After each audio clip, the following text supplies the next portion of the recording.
in progress. Ma'am, sir, how are you? Ibudan bapak apa kabar?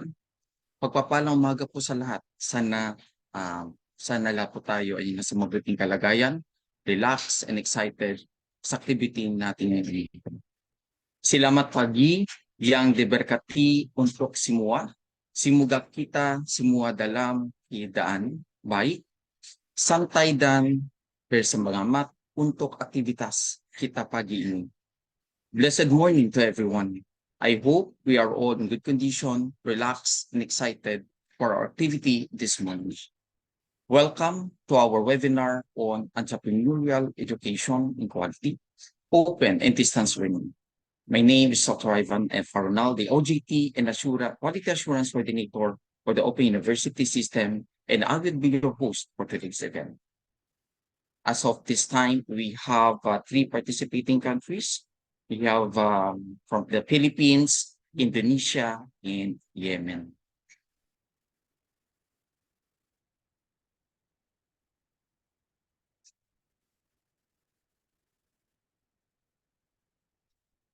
So in a short while, let us begin the activity with the economical international anthem. First, we will play the Philippine national anthem, Lupang Hinirang, followed by the Indonesian national anthem, Indonesia Raya. Please pause for a while as we invoke the presence of the Almighty Father. Let us pray. O God, Creator of all things, Master of life, Fountain of eternal joy, we praise your magnificent name and express our gratitude for the gift of life that you have bestowed upon us.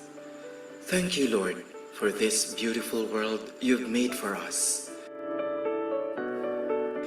Thank you to our leaders who show us the path of goodness. Thank you to our colleagues who teach us about friendship and make our workplace an enjoyable place to be.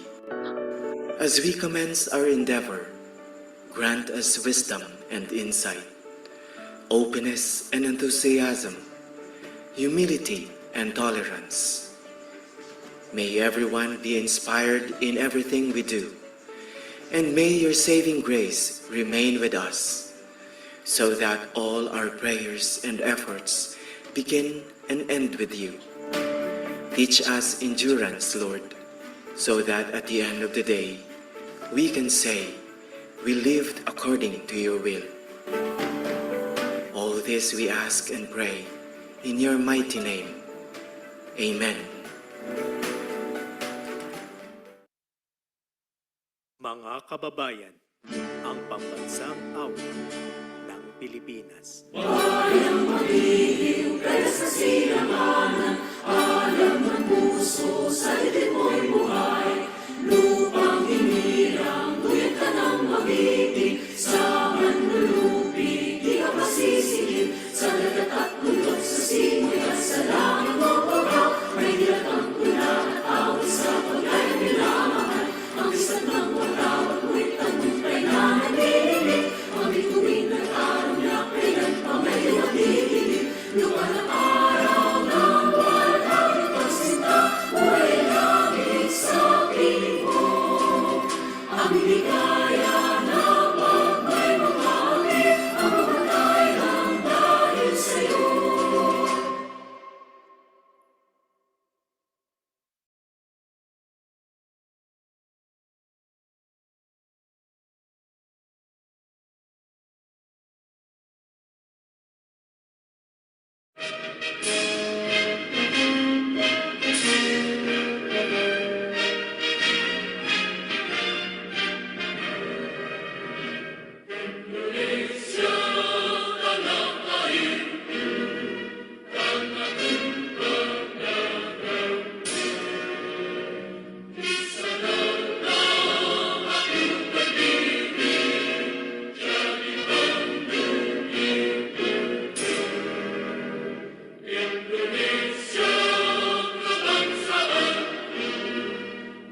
Before we begin, I would like to extend a warm welcome to all our distinguished sharers, guests, and participants who have joined us from various parts of the world. So I made mention we have 3 participating countries from the Philippines, Indonesia, and Yemen.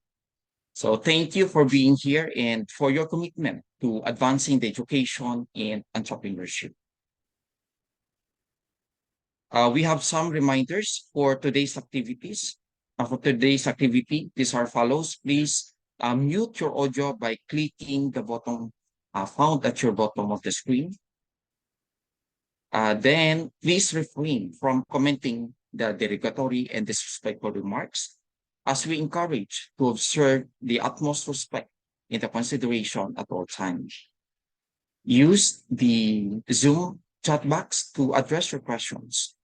The MC or the host will address the questions to the resource speaker during the open forum or so in the case you get disconnected, just simply click the provided link again.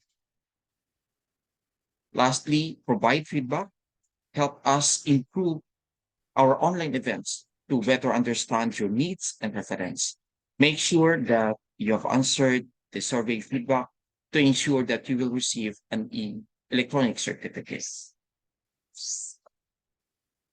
So to kick off our webinar, we are honored to have the heads and officials from the Polytechnic University of the Philippines, Universitas Ciputra Surabaya, and the CIMEO Regional Open Learning Center, Simulec.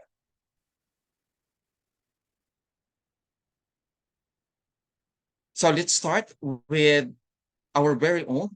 He brings a wealth of knowledge and expertise to our gathering today. His insights are sure to inspire and enlighten us as we delve into the entrepreneurial education and the quality of entrepreneurial education quality, open and distance learning. Please join me in extending a warm welcome to Dr. Manuel M. Mogi. Dr. Wayudi, Director of Southeast Asian Ministers of Education, Organization for Regional Open Learning Center. Community Partnership, Marketing and Publishing Division Manager, Ms. Aline Almanda, Mr. Johannes Sumawi Harja, Rector of Universitas Ciputra, Professor Dr. Jenny Luquito, Session 1, Vice President for Student Affairs, Ms. Jessica Yuwono, Head of Networking and Partnership Department, Damalina Basauli Tambunan, Dean of School of Business and Management of Universitas Ciputra, to our esteemed guest speakers from Simulec and Universitas Ciputra, Ms. Ari Susanti, Professor Amang Sudarsono, Professor Dennis Chick, my fellow university officials. Joining us today, Dr. Emmanuel Guzman, Vice President for Academic Affairs, and Dr. Ana Rubiga Pasin, Vice President for Research, Extension, and Development. Serving also as your speaker today, Dr. Guillermo Bernabe, our Executive Director for Open University, Dr. Rudolph Anthony Lacerna, Director of Institute of Open and Distance Education, to the management officials of Simulec, Universitas Ciputra, and the PUP Open University, course specialists, admin and staff, distinguished guests, colleagues, and dear students, ladies and gentlemen, blessed day to everyone. Hariang Deberkati untuk Simua. Good morning. Salamat pagi. It is my great pleasure to welcome you to this important event made possible with our newly formed partnership with Simulec and Universitas Ciputra, Surabaya, the official signing of which we will all witness in a little while. We welcome these partnerships with the fervent intention of intensifying our internationalization efforts. Terima kasih, salamat po, Simulec and Universitas Ciputra. This academic exchange today will focus on entrepreneurial education and quality open and distance learning. Today, we gather to celebrate the confluence of two powerful educational paradigms shaping the future of learning, teaching, and development, fostering the next generation of business leaders and innovators requires entrepreneurial education as it facilitates people's ideas into profitable endeavors, not to mention advancing social and economic advancement. With the help of high-quality open and distance learning, we have expanded opportunities to make education accessible to all. Students can pursue their education without having to attend traditional classroom sessions in person. The objective is to offer a varied, audience-effective, adaptable, and easily accessible instruction. On entrepreneurial education, PUP through the Open University wishes to strengthen our mode of instruction to achieve the recognition of being one of the centers of development. With our international partnership with Simulec and Universitas Ciputra, we can work together towards this common vision of achieving excellent entrepreneurial education in open and distance education. This partnership represents an important milestone in our shared endeavors to promote growth, innovation, and education. This collaboration is especially important since it supports our common goals of advancing high-quality education and developing the next wave of entrepreneurs and business leaders at the forefront of driving economic and social development. This Memorandum of Understanding and Agreement is evidence of our mutual commitment to developing educational opportunities that have significance and influence. I'm sure that working together will benefit both of our institutions and lead to new opportunities in the near future. I wish to welcome you all to witness this momentous event and actively participate in this academic exchange with our partner institutions. Allow me to thank the PUP-OUS family, led by its Executive Director, Dr. Guillermo Bernabe, and his internationalization team for making all of this possible and taking formidable steps to position itself at the helm of the internationalization efforts of PUP. Again, our heartfelt thanks to Simulec, headed by Director Dr. Wayudi, and the Universitas Ciputra for with its Vice President of Student Affairs, Professor Dr. Jenny Luquito Seshowan, MA PhD, for forging this partnership with the PUP-OUS. Likewise, we thank our distinguished guest speakers for sharing their knowledge with us today. And to all those here today for taking the time to participate in this meaningful academic discourse. Let us make the most of our time together and strive for excellence in entrepreneurial education in open and distance education. And let us look forward to our successful and productive collaboration. Thank you. Salamat po at mabuhay tayong lahat. Bapak, Ibu, Terima, Kasih Banyak. Thank you, Dr. Manuel Muhi, for sharing your valuable insights with us today. Your expertise and wisdom have truly enriched our gathering, and we are grateful for the inspiration you have provided. Your contributions have made this event all more meaningful, and we sincerely appreciate your presence.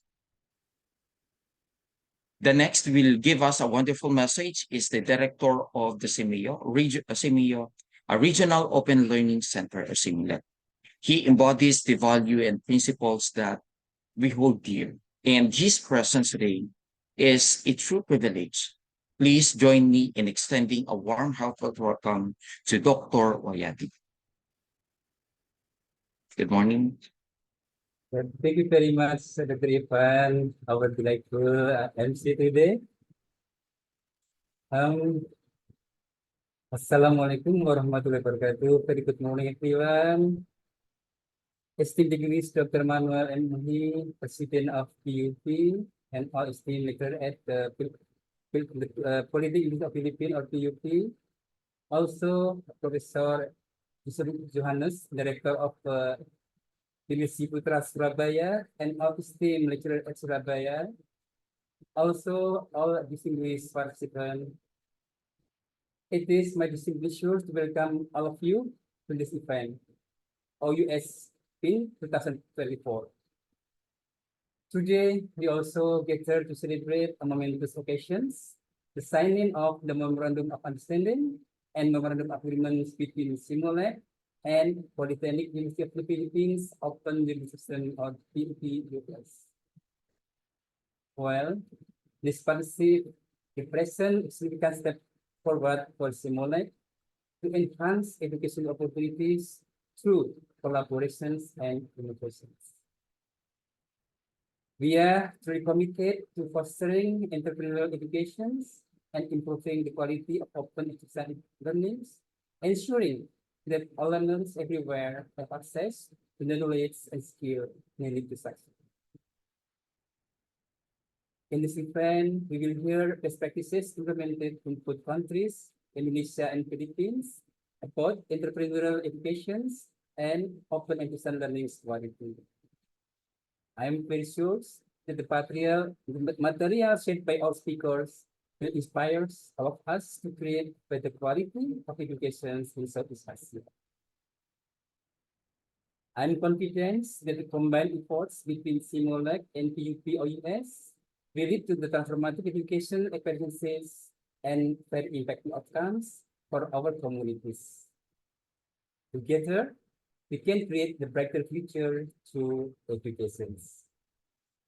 Ladies and gentlemen, thank you so much for being here and supporting this important initiative. Let us together embark on this journey with enthusiasm and visions of excellence. Enjoy the day. Assalamualaikum warahmatullahi wabarakatuh. Selamat po. Thank you. Thank you, Dr. Ivan.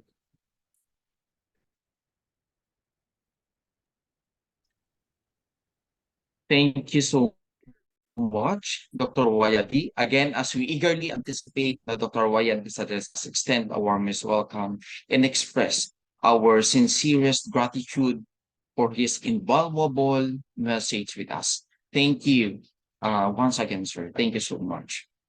Okay, so at this point, it is with a great pleasure and honor that we welcome a distinguished professor of counseling and psychology at the University of Putra, Surabaya. At the same time, the vice president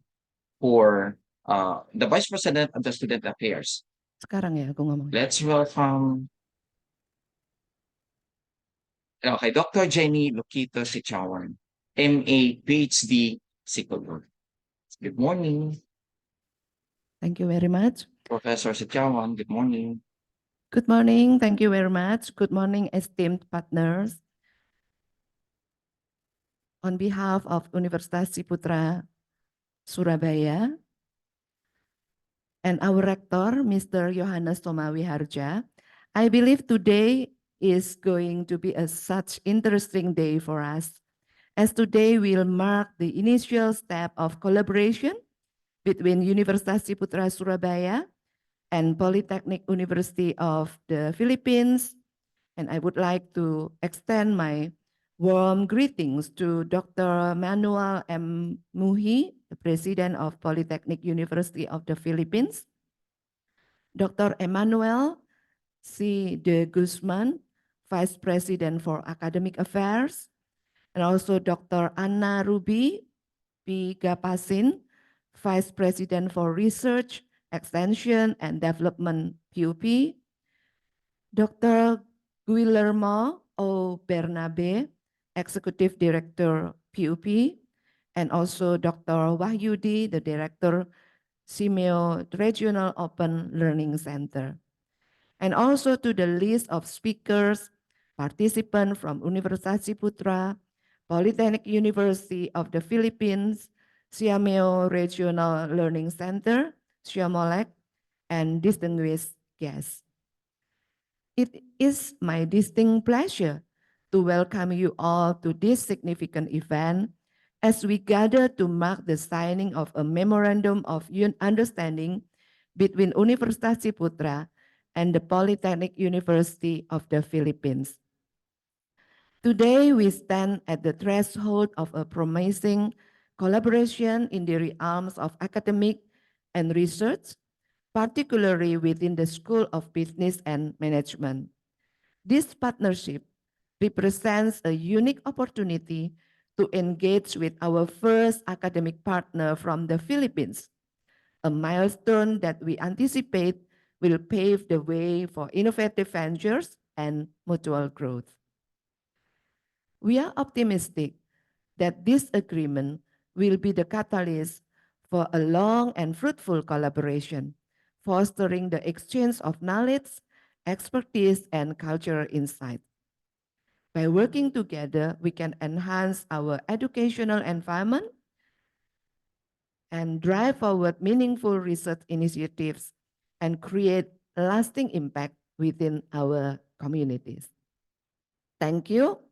Salamat po and salam entrepreneur.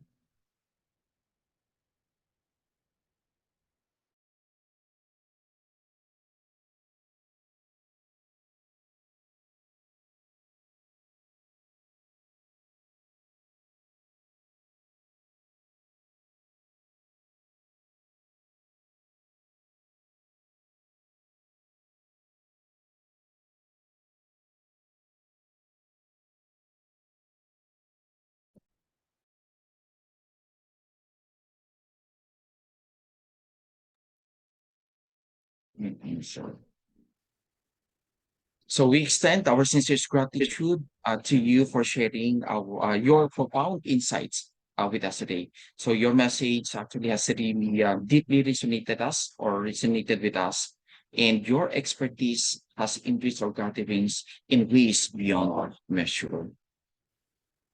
At this moment, let us witness the signing of of our officials or the officials from the Polytechnic University of the Philippines, the Simeo Simolec, and the Universitas Ciputra Surabaya. So at this point, the signing of the Memorandum of Agreement for an academic partnership.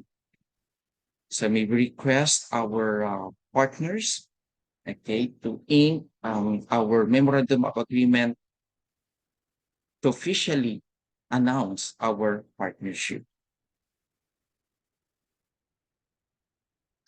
So at this point, the signing of the Memorandum of Agreement for an academic partnership is essential as it legitimizes the cooperation between the institutions, precisely outlining the roles, responsibilities, and expectations. So this agreement fosters the exchange of resources and improves the academic opportunities and ensures an excellent standards and encourages innovation through collaborative efforts. Furthermore, it supports the institutional growth and internationalization, thereby enhancing the educational experience and expanding the global influence of the partnering organizations.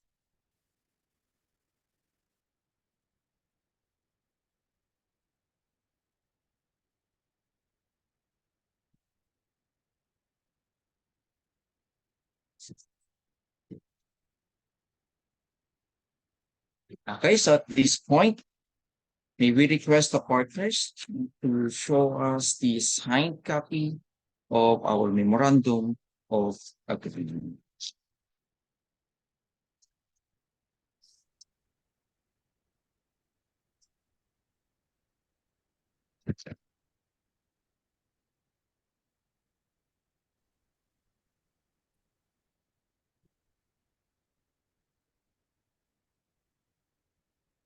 This way. Sige. We have Ladies our- and gentlemen, now our partnership is official. It has two partners for University Seputra, Surabaya, and Simulek. So we are thrilled to announce the official signing of the Memorandum of Agreement, marking the beginning of promising partnership. So this collaboration symbolizes our shared commitment to excellence and innovation. So we look forward to achieving great things together. Congratulations. Thank you. Thank you, Dr. Muhi, Dr. Ivan. Thank you so much.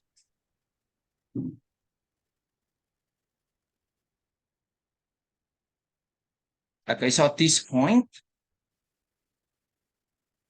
I would like to welcome, let us hear a pause for a while and let us listen to the messages of partnership.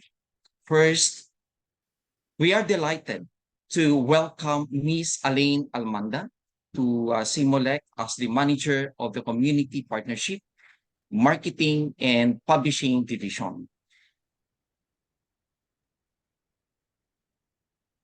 At this point, may we call in Ms. Elaine Almanda. Hi, Thank ma'am. you. Good morning. Thank you very much, Dr. Ivan. Uh,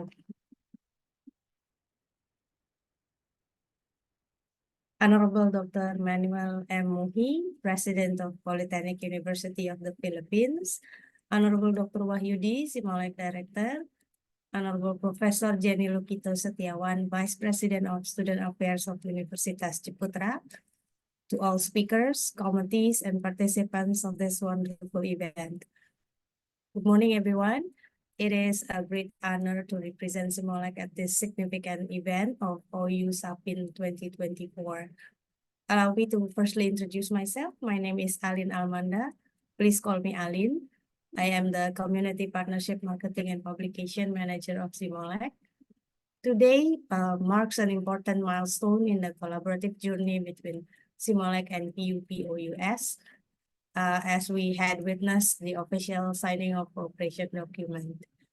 So this partnership is more than just a formality for us at Simolek. It is also symbolizes our shared commitments to advancing education in this region. Both Simolek and PUP-OUS share a vision of making education innovative and impactful. So I am particularly excited about the potential of this cooperation. Through this collaboration, we aim to combine our strengths and resources to create more opportunities for learners and empower educators. So I would like to extend my deepest gratitude to everyone who has worked together to make this event of partnership a reality.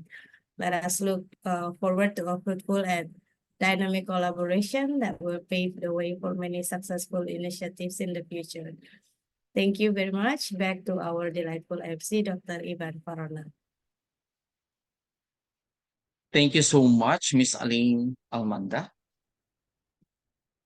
Again, we are truly appreciative of you sharing your insightful opinions and creative viewpoints with us. So we have truly connected with your message, and we are inspired to continue working towards the goals by your outstanding leadership.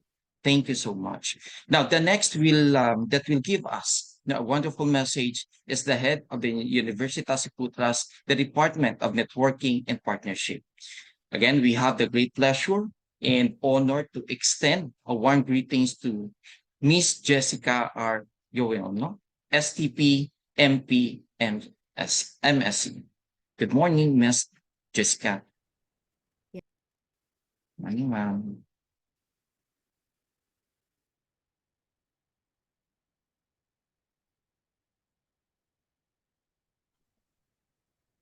I think Miss Jessica is muted. May we request Mrs. Okay, please go ahead, ma'am. Thank you so much. Thank you very much, Dr. Ayman. So I would like to extend good morning to our esteemed partners, to the speakers and the participants from all Universitas Ciputra Surabaya, Polytechnic of the Philippines, University, and then CIMOLEC, and all other distinguished guests. So I am here as the representative of the Network and Partnership Office from Universitas Surabaya, and I'm here to extend my distinct pleasure to welcome you all to this event, as we are here to mark the beginning of our collaboration between PUP and UC. As the signing of the Memorandum of Understanding and Memorandum of the Agreement that happened today, I think today's occasion will signify more than just a formal agreement. I truly believe that today's event will be the beginning for our long and strong and, of course, fruitful collaboration. I hope that through this MOU and MOA, we are opening the new opportunity for collaboration, especially in academic and research, particularly within the School of Business and Management. This will be the very first partnership with our partners from Philippines. And this will be the groundbreaking opportunity for the School of Business and Management. And hopefully by this event, and looking forward for your coming to our university in July, this will be there will be a good sign for a long agreement. Thank you very much.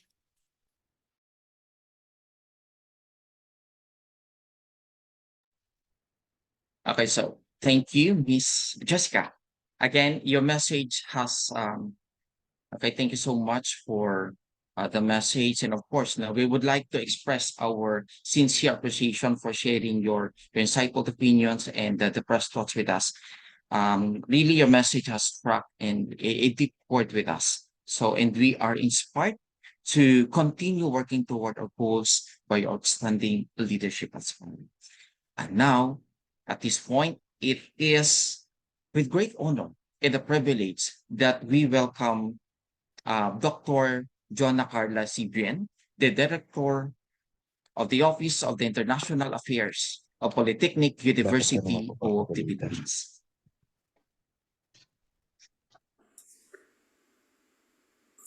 Ladies and gentlemen, distinguished guests, a pleasant day to all. Okay. It is my great pleasure to be with you to this significant event, OUSapin 2024, Entrepreneurial Education and Quality Open and Distance Learning, hosted by the Polytechnic University of the Philippines in collaboration with CIMOLEC and Universitas Ciputra. Today, we stand at the intersection of two powerful educational movements, entrepreneurial education and advancement of open and distance learning. Both of these areas are critical in shaping the future of education, by extension, and the future of our society. Entrepreneurial education fosters innovation, creativity, and problem-solving mindset. It empowers individuals to take initiative, embrace risk, and turn ideas into compactful realities. On the other hand, open and distance learning breaks down traditional barriers to education, making learning accessible to all, regardless of geography, socioeconomic status, or personal circumstances. Together, these movements have the potential to revolutionize how we learn, teach, and innovate. Our vision for OUSapin 2024 is to create a collaborative platform where educators, entrepreneurs, industry leaders, and innovators can come together to share insights, experiences, and best practices. We believe that by fostering dialogue and collaboration, we can drive forward the quality and reach of both potential for entrepreneurial education and open distance learning. But we cannot do this alone. It is through strategic partnership that we can truly amplify the impact of this particular event. And I am excited to speak to you about the importance of these partnerships and opportunities that they present. By partnering with OUSapin 2024, we are in a movement dedicating to pushing the boundaries of traditional education, and we are aligning with a vision that values education, inclusivity, and excellence. Our resource speakers, expertise, resources, and commitment are very invaluable, and together we can achieve the remarkable outcomes. I want to extend my heartfelt gratitude to all our current and prospective partners. Your support and collaboration are essential to the success of OUSapin 2024 and to our shared mission of advancing education for a better future. Together, let us seize the opportunity to innovate, educate, and inspire, and let us create a world where learning is accessible, engaging, and transformative for everyone. Once again, thank you very much, and a blessed day to all.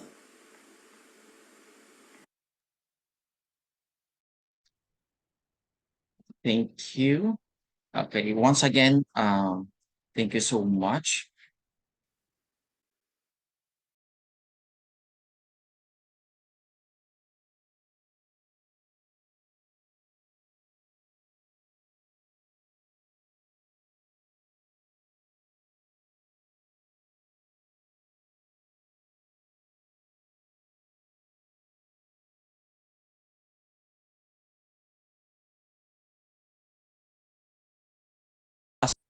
Okay, so that's the first part of our program this morning, and we will be proceeding to the next part.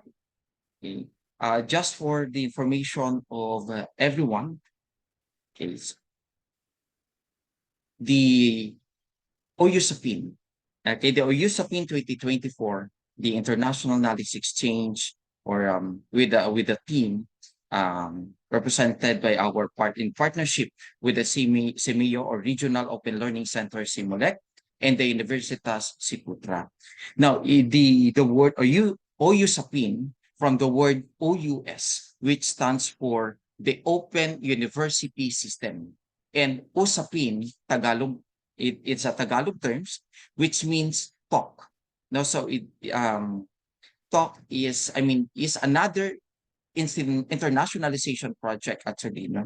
And this is how the project generally intends to, this activity, intends to maximize, the areas of collaboration between the open university system and of course together with our international partners. And we have the CEMIO Regional Open Learning Center or CEMOLEC and the Universitas Ciputra Surabaya.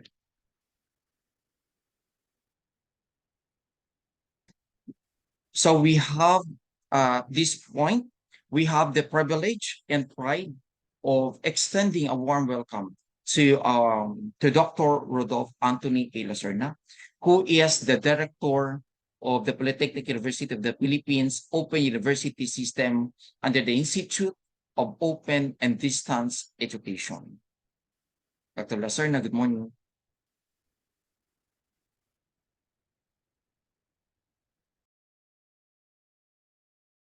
Good morning, salamat pagi, magandang umaga.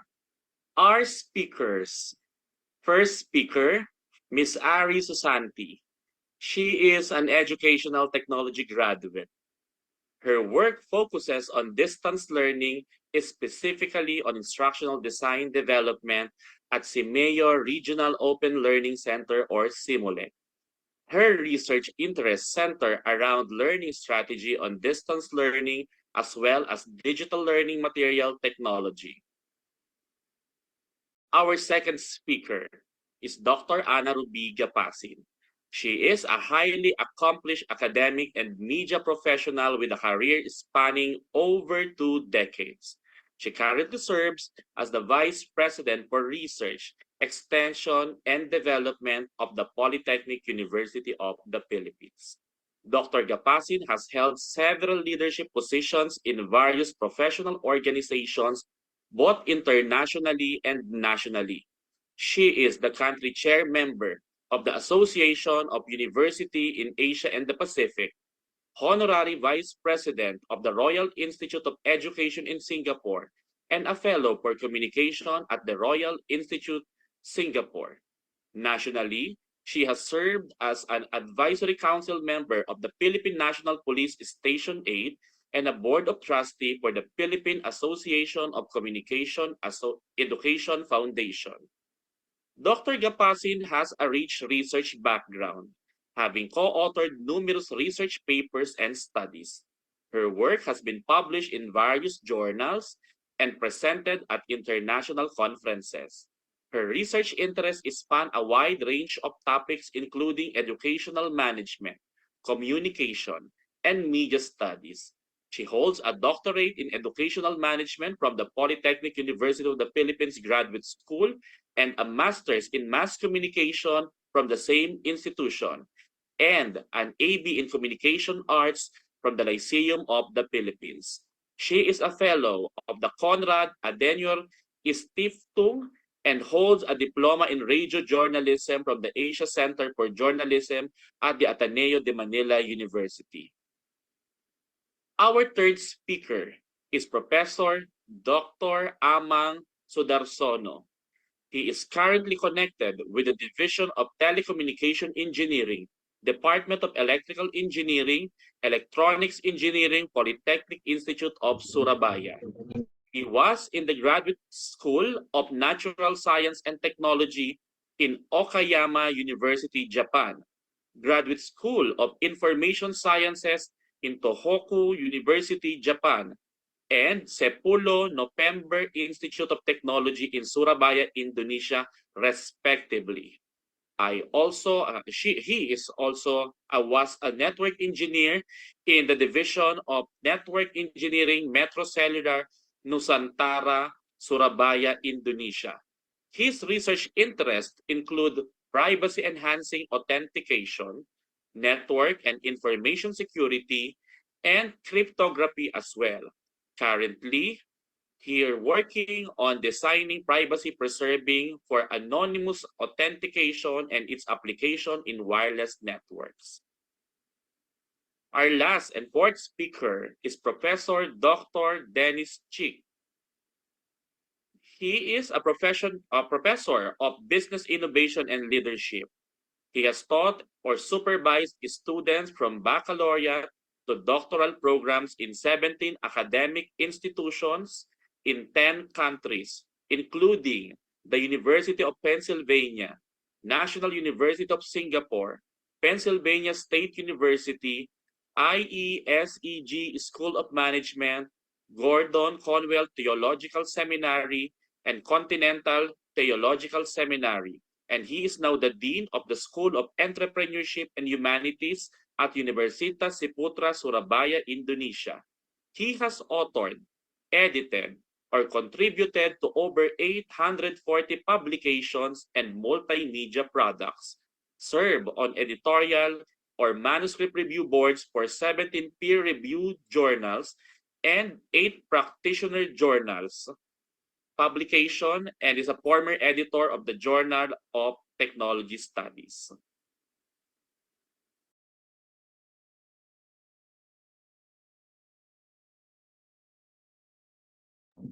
Thank you, Dr. Lacerna.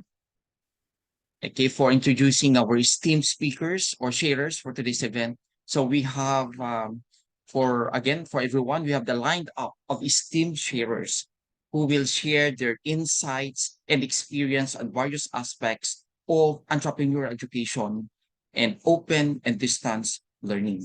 So our first speaker again, Mr. Research and Development Officer of Simulec. May we call in Okay, Miss Ari Susan. Hi, ma'am. Good morning. Good morning, Dr. Ivan. Hey, Boo. Good morning. Good morning. Okay. Uh, okay, I just start my presentation. Okay. Oh, Yes, please go ahead, ma'am. okay. Thank you. Okay. Is it already? Can you see my presentation? Yes, it's visible. It's visible. Yes. Okay. Thank you Yes, very much. Ibu. Okay, good morning, everyone. Good morning, the esteemed guests and esteemed partners, distinguished speakers for this forum. Let me introduce myself. My name is Ari Susanti, and I'm from the CMU Regional Open Learning Center. Is one of the center under the CMU or Southeast Asia Ministers Education Organization in Southeast Asia. So maybe at this morning we will like to share what we have done and with what we're still working on it on our work. Okay, maybe this is what I'm going to discuss with you and all about you. It's regarding to how the digital transformation and how the impact of the digital transformation to distant learning, especially after like 4 years ago we had like COVID-19 pandemic and also like swept away our education system or educational learning system like that. And then we also like I like to extend our just like a reflection of our the challenges like we're facing in distance learnings, and also what Simulec support and to the extent of distance learnings. And Simulec's scope of work is not only for the higher education, but also at the primary and secondary education as well. So the Simulec's work in every level of education, also in not only in formal education, but also in non-formal education. Okay, like we also see here like the digital technology in Southeast Asia, like the growth of the digital technology is reshaping economic sectors. Yes, as we know, like by enhancing innovation, like improving efficiency, and also like supporting sustainable development. Maybe sometime like the e-commerce, maybe like that. Now is everything is easy for us. Just like touching on our mobile phone, we can have any shopping and or any like we can go anywhere. We can request anything like in just our using our mobile phone. This is also like a good actually it's a good things to us, but also we get challenging to us as well. And also the educational technology is also has emerged on the development and distribution of educational content. Like maybe like now we can easily like finding anything about like learning resources. Like we have like the MOOC like that, and also like easy like typing what you need in a computer. You can have your any information related to the educational resources. And also like learning management system, a language application, like even though we cannot speak in our language, but we can use it in technology. We can understand people with different language easily with the technology like that. Maybe like in the more advanced like augmented and virtual reality, everything is getting closer to the virtual, and the real situation is getting like a thin of the thin of connection. Like maybe we can achieve, or maybe we can reach something like to the virtual system or virtual environment easily like that. And okay, the most recently the AI, artificial intelligence, like the increased power education tools, leading speculation that technology could even supplant the human interaction in education. Yes, furthermore, the AI now is like getting spread out and getting very massively in AI like that. And also it could be good things, and also it could be bring like challenges as well. And then also this is what we have in Simulec. like the OUSapin lab in the the the highlight the rapid growth of online education, like 40 million internet users in Southeast Asia, like the and then also the increasement or enrollment of courses among OC, like this is also like good things in education, like observing the rising participants. Maybe in Indonesia, we also now like the MOC is getting familiar with us. Everything can go, we can get any like small courses, and we can also like have another competencies, or maybe like even if we only like to enhance our knowledge, and like everything is just around us, not without moving anywhere, just clicking internet access. You have internet access, you can use your computer, you can have any competencies just by sitting in your home. And also like the demonstrating strong interest involvement and digital learning among youth, like uh, the the research said that high engagement 12 to 70 years old in online activities. As we know, our children now is getting closer to digitalize. The kids is already getting closer with the virtual, and I think almost all the children's now like engage with their mobile activities, the game or something like that. Is also the engagement of uh, the digital transformation. This is a good adoption actually for the digital transformation. And also this is what we also done, like we also contribute in global education monitoring report 2023. It's and this is what we found, that technology is enhancing teacher training opportunities by combining traditional classroom instruction as well with the virtual learning, like the basic education quality and access in low PDR for sure, like that. Profile more teacher with ICT skills, like that, and also virtual communities and platform facilitates knowledge sharing and collaboration. Maybe, yeah, in the Philippines we have a virtual communities and practice such as learning action cell. Like in Indonesia itself, we learned that Indonesia is like encourage teachers to have more digitalized and more competency in digitalization. We have like a learning platform for teachers, and also teachers can share the knowledge and can share the expertise. They share their experience in learning as well, and other thing is just under the one application that ministry support, like that. And also like the open education resources, OERs, is also encourage the use and proposing the materials to reduce development time. Like now we can, like we are as a lecturer or maybe for the teacher, we don't have to develop our content or learning material. We can use it. You can find it. It's in OER. It's spread everywhere. You can use it. You can modify it, or maybe you can like use what the OER said, like that. And also it makes more extent specific elephant learners that everything is very like lower cost and access to content. Maybe we used to like to producing video back then, producing the learning video like this.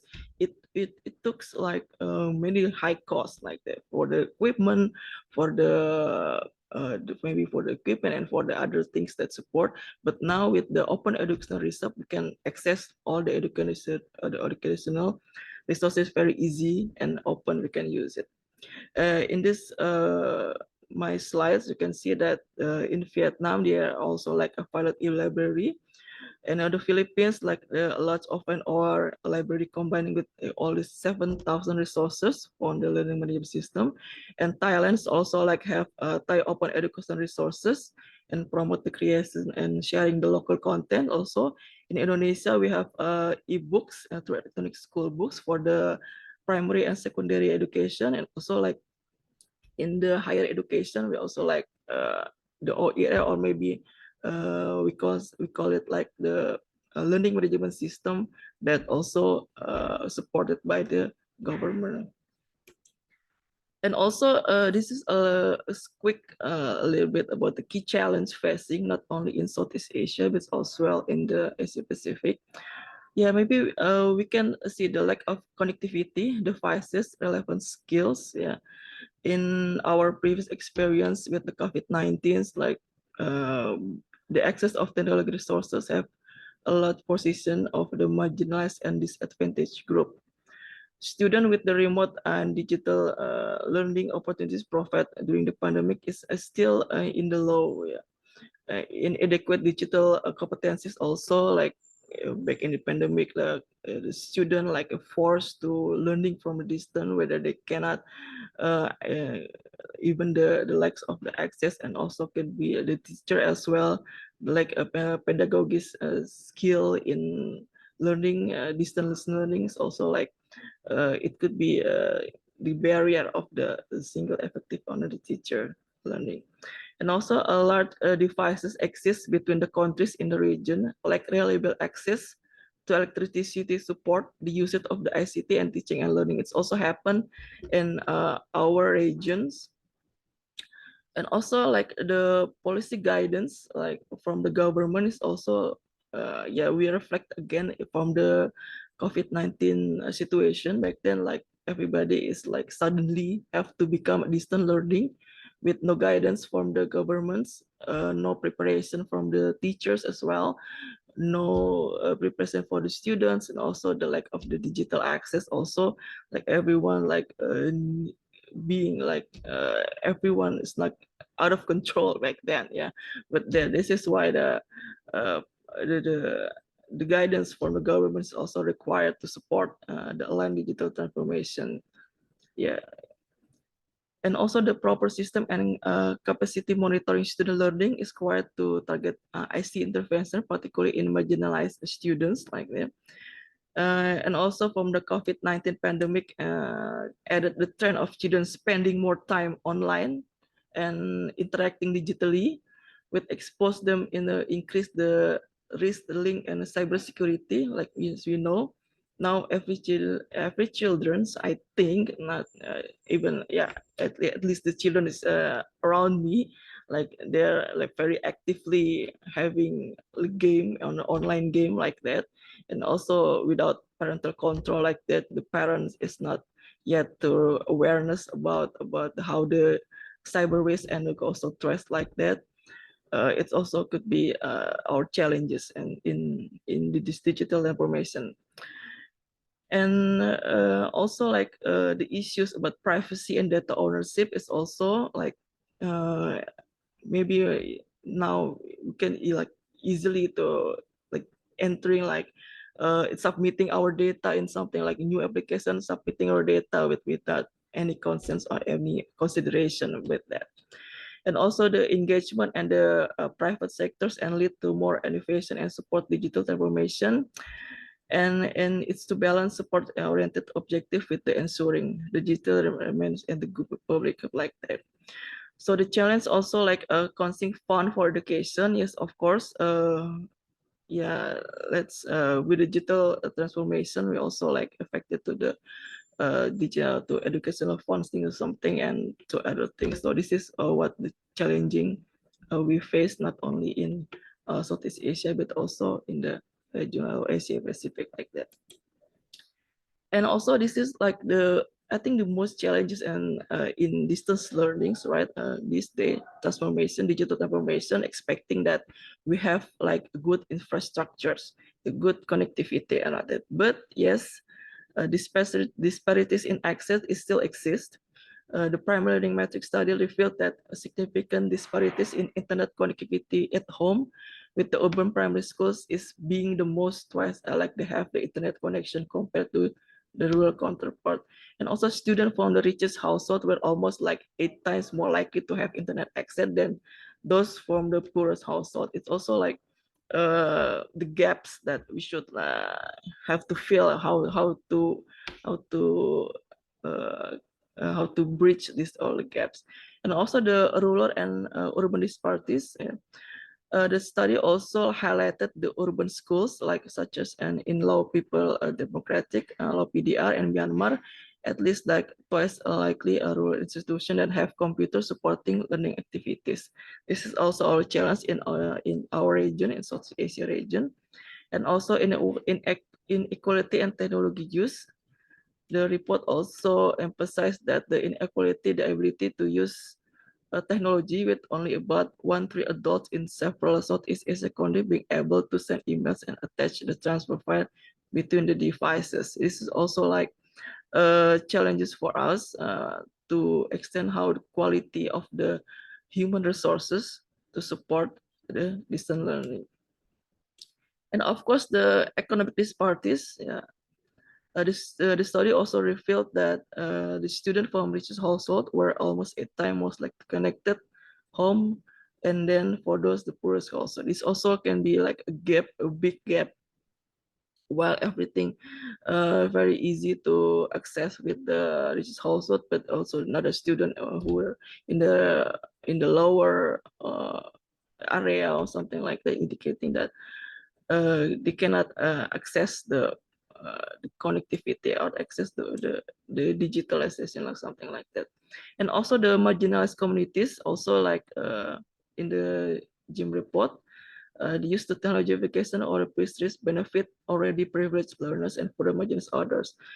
And also increase the inequalities, also emphasize the need to focus on how digital technology can support the most marginalized learners.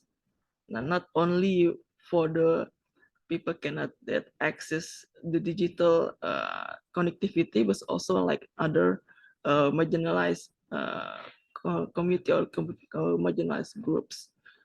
Okay, this point underscore the significant challenges and inadequate access in technology in Southeast Asia, particularly in terms of disparities between urban and rural areas, like that. And then this is what Simulec support for the excellent distance learning. Simulec first we also like internet access to quality of education, to how to we can overcome or to help the student with the challenge in access in education, like that, and also like with the minimum of like digital technology and access to the connectivity, and the connectivity we also have with that. And also the quality improvement for teachers ODL, we also like to promote and also to encourage teachers to extend or maybe to increase to their competencies in teaching and learning in ODL, of course.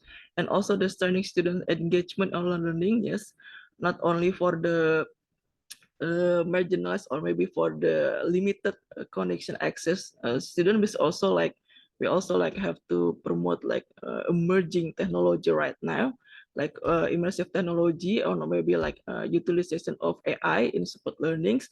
We also like promote that the trending of online learning. And also the last one is ODL quality of enhancement. We also like try to working on to the guideline how the quality criteria of distance learning implementation, and also like micro credential learning in higher education. And also like we want to like the capture of the Southeast Asia profile of education anthology and ODL as well. And then regarding to the increased access quality of education, Simulec developing the devices, maybe it is also like to help our learners which is in the remote area with the limited access of the internet. They can use like more like to increase their digital competency, not only for the learners but also for the teachers, like that. And also we promote this like mini servers that expecting that minimum connection of internet with the limited access. We can also like anyone that stay in the urban area or maybe in the remote area can have increasing their digital competencies. And these devices or this product is already implemented in our research, yeah. And research we involving in the technology enabled innovation in education in South Asia, or TAISI project. This is supported by the ADB. We use that tools. We provide the devices to the children here. This is the remote area, very remote area. Is, let's say, it's a secluded place to them, where the children, the schools is like still have the minimum access to digital technology. The school, like even maybe it's quite rare to them to see computer. Even see us like they see us like a strangers to when we get there. So this is like we're expecting that the students can able to even like to less to fill the gap with the disparities of the digital transformation like that, things like that. So this is the for the to provide the access to the quality of learning in rural and urban area. And regarding to the quality improvement for the teachers in ODLs, we also have like training, also regional training. We also like promoting like several courses for the teachers and also for the lecturers. It includes also like gamification for online learning. So online learning is not about how just to put the materials in the learning management system, or just speak in the front of the camera like this, but also like how to challenge the students to engage in the online learning. As we know, like online learning is the teachers or the lecturers is not there, so we have to like encourage students to get more engaged to the online learning. So we provide a teacher training for the teacher or the lecturers to have a gamification on online learnings. And also we have interactive learning through the social media. Also, social media is very close to us now. Everyone has maybe one, two social media, and also like we also like to use this as a learning delivery system also for the teachers. And also we have an active virtual class also. We also encouraging how to, from the digital pedagogical, we expect teachers to able to present their learning materials in interactive virtual class. And also like another augmented reality or something like that, and also virtual learning environments like that. And we also like providing all the materials in MOOC. We also like encourage the MOOC implementation also. We have this. This is for this still limited for our courses, but also maybe for the another further works. And we also expecting maybe inviting for the other partners also to have their course in our MOOC, so we can deliver to all the teachers and the lecturers and around the Southeast Asia. So regarding to the strengthening student engagement and online learning, we also now we are initial potential learning approach, strategies and method using the various of immersive based technology. We're now still studying on how this virtual learning space can be implemented or maybe integrate in our school and our learning activity. So we still have the research in Indonesia, because since we in Indonesia, so we involve the teacher from Indonesia to have a research on this, how school, on how the teachers can implement the virtual space immersive learning with using this virtual. And then also regarding to the starting in engagement online learning, we also like promoting also about the teaching with artificial intelligence with AI. We now is working on to creating a modules. This is a module for teachers to teach in using the available AI. The AI tool is already everywhere. It's almost like, or maybe almost like a millions AI tools now. It's already now. So how the teachers can use that AI tools for their effective learning activities. We also like creating modules for the how the teacher can select the proper AI for their learning, and also like creating modules to also teach her how to manage this their students in the learning activities. It's still limited in Indonesia, but we also looking forward for the collaboration and cooperation to have this in maybe in English. Maybe we can also have a case maybe in the Philippines how the AI teaching in or AI learning in schools maybe, or maybe in the higher education.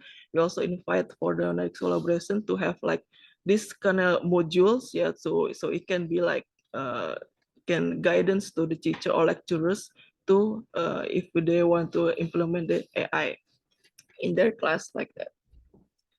And also regarding to the quality enhancement, this is we have like this is our work. So we also like proposing like quality criteria in distance learning implementation. So like when the institution came us, or maybe you have schools that want to have a collaboration with us, when they want to develop the distance learning or distance education, we have we own criteria to measure about the quality of the education. Like in Indonesia itself, we have like many schools, open schools in Indonesia for the in the secondary level, secondary education level. We have many open schools, and also like how to maintain, how to measure about the quality of the distance learning. This is what we propose to have the quality criteria in distance learning implementation. And it's also still open for collaboration and also open for discussion for any partners here to have more discussion about this, because we expected that this quality assurance, let's say quality assurance can be like have the same mutual like have a mutual understanding in this, in so we can have like more collaboration on how to deliver distance learning, and we also have the mutual understanding in how to measuring the quality of distance learning. This is open for uh, for uh, for the partnership to work more on this. And also, yes, we this is the aspect that we have proposed, like the learning process, the technology infrastructures, of course, and also about the human resources and also how to evaluate. So our quality criteria is still limited uh, to the how the teachers or the lecturers prepare their courses like that for the distance learning, and how to control and how to maintain the quality of the courses, of course, and also still in the smallest let's say in the lowest part of the institution. So this is still of the still limiting on that. And also about the microcredential learning and education, we also promote this. We have like in several years we have promote the microcredential learning in tourism. Yeah, distance learning approach in activate a student in vocational educations. Yeah, using the potential common standard and using in tourism. We also like implementation like that, and also this is still working open for collaboration, and this program has been implemented in the involving the four institutions like this. Is from the Indonesia, we have two Indonesian higher institution, and also from the Philippines, and also from the Thailand. So this is the microcredential that we propose, and is we expecting also for the collaboration and partners here to like the mutual recognition for this program as well, to so we can have like more partners in doing like this, and we can also like more recognizing for each others. And also for the last one is for the educational enhancement, the Southeast Asia profile in education and open distance learning. We also wants to ask you to invite you to have this collaboration, like we want to capture the condition of open and distance learning in Southeast Asia, of course. It's not only in the higher education, but also in the lower education, so like the primary education, also in higher education, and also for the non-formal education. This is the initiative working now in us in Samolek to have a more big picture about the ODL profile. we expected that we can have this kind of website or something that everyone can access, that everyone can learn about the situation of open distance learning in Southeast Asia, maybe from the government regulation, maybe for the policy like that, and for maybe how many institutional have the distance learnings in every level of educations, and also how many, like how the condition of the each of the part of it in each of the country in Southeast Asia, so we can assess the information that we can capture, and any possibility to have collaboration and maybe study in all around Southeast Asia countries. So this is still working on it, and we're still inviting like everyone here maybe, so we can also have this working can complete it maybe by the next years. Okay, maybe to achieve the maintain higher standards in education, it's imperative to address the various factors. Further collaboration among governments, institutions, communities, and international organizations is vital for the best practice in challenging global for education.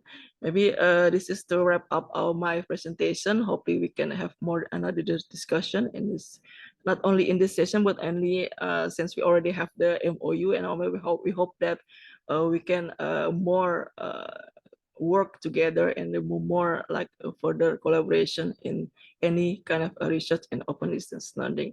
Maybe that's all for my presentation. Thank you very much. I'll give you back to the esteemed MC. Thank you. We are very thankful to, of course, to Miss Iris Susanti.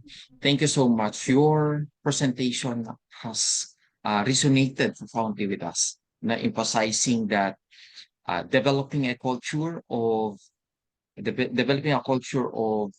excellence in remote education that entails creating a learning environment that continually maintains the high standards, and at the same time promote the extraordinary educational achievements. Now, you made mention also that key components now to understand that includes student-centered focus, professional development, the community building, and the equity and accessibility.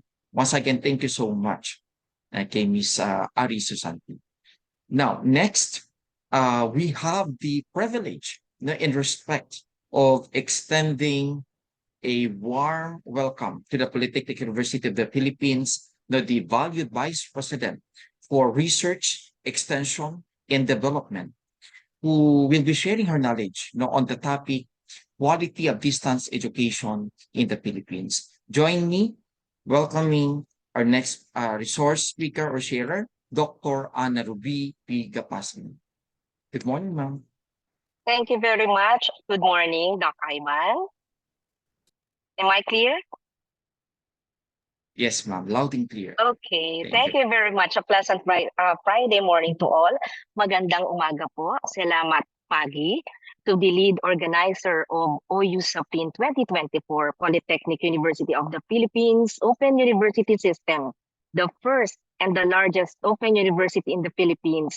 And of course, to the organizers and partners, CIMEO Regional Open Learning Center, Simulac, and Universitas Ciputra of Indonesia. Thank you very much for inviting me to speak before you, before the faculty members, learners, and guests from other universities who are joining us today via Zoom.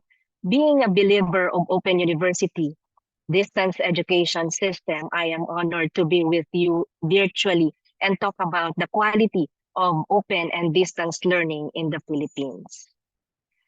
I will give you a brief background of open and distance learning, or ODL, in our country when we will navigate you to the current state of ODL in the Philippines. And after that, I will be talking about quality of ODL. And lastly, I will share my insights on improving quality ODL coming from my extensive scholarly work. Let me start with my presentation by looking back. In the recent years, open and distance learning have been heralded as the future of higher education. Face-to-face instruction has limited reach and is often not accessible to those who are poor, geographically isolated, and or differently abled. It is also characterized by uneven quality, with its dependence on the capability of individual teachers and their willingness to update their knowledge and skills. In the Philippines, RA or Republic Act 10650 or the Open and Distance Learning Act of 2014 and the guidelines on the implementation of flexible learning issued by the Commission on Higher Education in 2020 encourage higher education institutions to implement blended, online, and open learning. The ODL Act 2014 declares that the state policy aims to broaden and democratize access to quality tertiary education by promoting open learning and using distance education as an efficient system for delivering high quality higher and technical education services. During the COVID-19 pandemic, the relevance of distance education was further underscored as Philippine higher education institutions sought to maintain learning continuity amidst lockdowns and community quarantines. Both the ODL Act and guidelines on flexible learning refer to broaden access to quality higher education, consistent with the state's commitment to the protection and promotion of the right of all citizens to affordable quality education at all levels. Open and distance learning have helped improve access to higher education by providing learners flexibility regarding when and where to learn, and by facilitating access to more tools and resources for learning. It optimized the use of limited resources such as classrooms, making this available to more individuals. The adoption of open and distance learning in the Philippines can be traced back in 1990s. The Polytechnic University of the Philippines have pioneered the open university concept in the country with the establishment of its open university called Pamantasang Bayan in the 1970s and its revival in the 1990s. The University of the Philippines, Los Baños, implemented a project called Upgrading Science Teaching Using Distance Instruction, or STUDI, in the mid-80s, and the UP Open University was established as a constituent university of the UP system in 1995. Some of other universities or state universities in the country, like Benguet State U, Bicol University, and Central Luzon State University, followed suit and established their own DE units, adopting the nomenclature Open University. There are also private ODL institutions such as the Southeast Asian or Southeast Asia Interdisciplinary Development Institute or SAIDI, Graduate School of Organization Development, and Asian Institute for Distance Education. Until the end of the 1990s, distance education in the Philippines was print-based.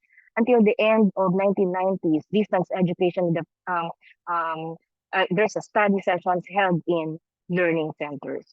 There were only 17 Philippine higher education institutions offering DE programs in 2014. It was not until the eruption of COVID-19 pandemic in 2020 that Philippine universities really took DE and online learning seriously. Indeed, colleges and universities had no choice but to shift to DE or remote learning. The conventional HEIs pursue the type of remote learning characterized by a combination of synchronous and asynchronous online learning. This is a variant of blended learning called blended online learning. The other two variants of blended learning are the blended block model, which combines blocks of independent online study and intensive face-to-face sessions, and the classical blended model, which alternates or rotates face-to-face sessions and asynchronous online learning. In the transition to a post-pandemic world, blended learning is seen as the better alternative to conventional classroom-based instruction and distance education. This gives academic institutions greater flexibility in the scheduling of face-to-face sessions in different courses to avoid crowding on campus and allows for learning continuity in case of changes in public health alert levels and other disruptions. Through a rapid shift to fully remote or online learning, It can also allow academic institutions to plan for more optimal use of campus facilities and more strategic technology infrastructure development and support to ensure access for all learners, especially those with limited means. Quality assurance in open and distance learning is a critical aspect of education system in the Philippines. It ensures that the education delivered through ODL is of high quality, relevant, and comparable to traditional classroom-based education. Quality assurance framework.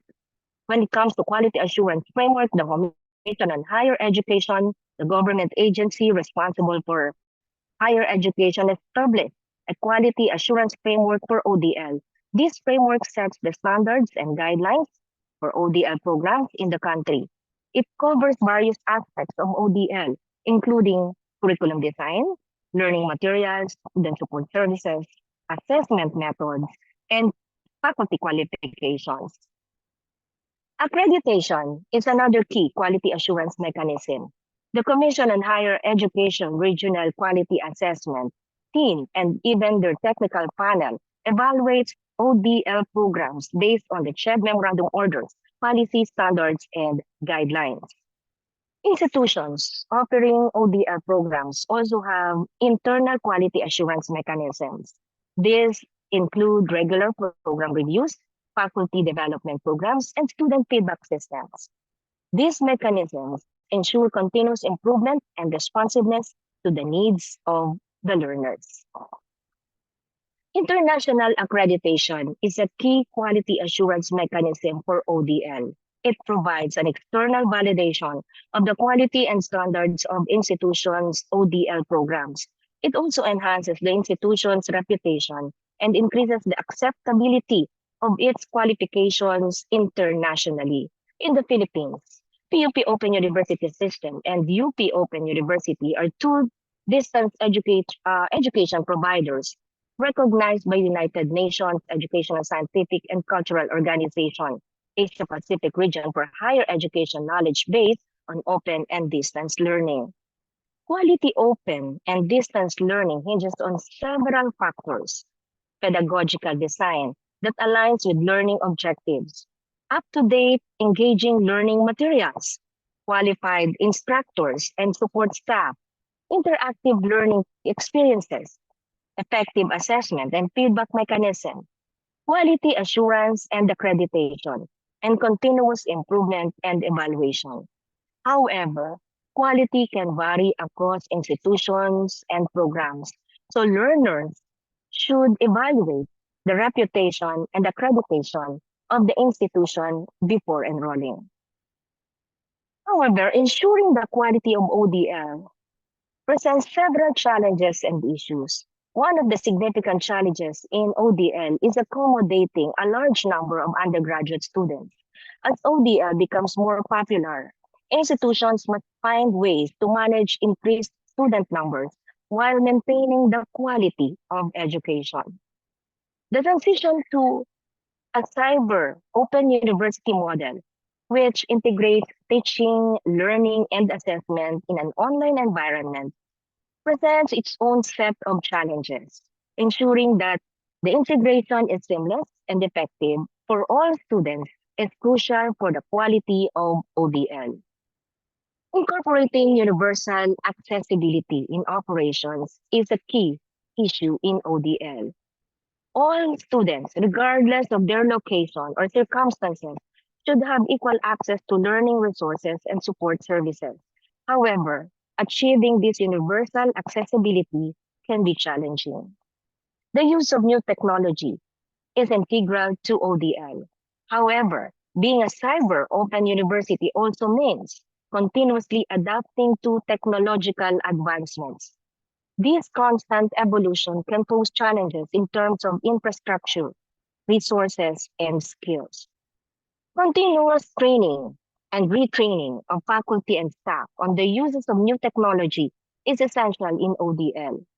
Providing this training can be challenging, especially given the rapid pace of technological change, ensuring that faculty are not only technologically adept, but also skilled in online pedagogy is crucial for the quality of ODL. The Polytechnic University of the Philippines pioneered open and distance education, and it launched several innovations such as the ladder type curriculum, the non-traditional education program, the Open University System through Distance Learning or Pamantasang Bayan program. PUP Open U programs were found to be fully compliant during a recent assessment by CHED, reinforcing PUP's quality education delivery. It has been recognized by UNESCO. And PUP, Open University, is an ISO 9001:2015 certified. Currently, the Institute of Open and Distance Education offers a total of 34 academic programs, 7 baccalaureate programs, 1 postbac, 26 advanced education programs. Number of student applicants across its programs have consistently increased through the years, from more than 1,000 to almost 4,000 students annually. Nextel is the primary learning framework at the onset of the pandemic until present. 3 modalities are available to students with varying socioeconomic circumstances: flexible online, flexible offline, and blended mode of delivery. Each modality is supported by the university's Microsoft 365 subscription, printed modules per course, and set of policies aimed at academic ease and flexible learning. Academic ease policies implemented during the height of the pandemic were strongly welcomed both students and faculty, a testament to our President, Dr. Manuel Mungi's leadership, principles, and commitment to the global goal of quality education that values both cognitive and mental well-being, as well as lifelong learning. President Mungi also led the university's pivot to its original design, offering associate degree programs. The university expanded its available ladderized programs. Dr. Mungi initiated the Education on Wheels project to reach marginalized students, offering college classes via fully equipped bus. In collaboration with Sandiwaan Learning Center, PUP provides a BS Office Administration program to 70 students, primarily single mothers, out of school youth, and working students from Smoky Mountain. These EOW students are set to graduate in September this year. The Education on Wheels program, supported by various NGOs, began classes in Payatas and Tatalon, Quezon City in January 2024. It recently received an advocacy campaign grant from the Australian government to promote the program and build a coalition for sustainability. PUP EOW not only aids the poor but also exemplifies strong partnerships for sustainable development goals.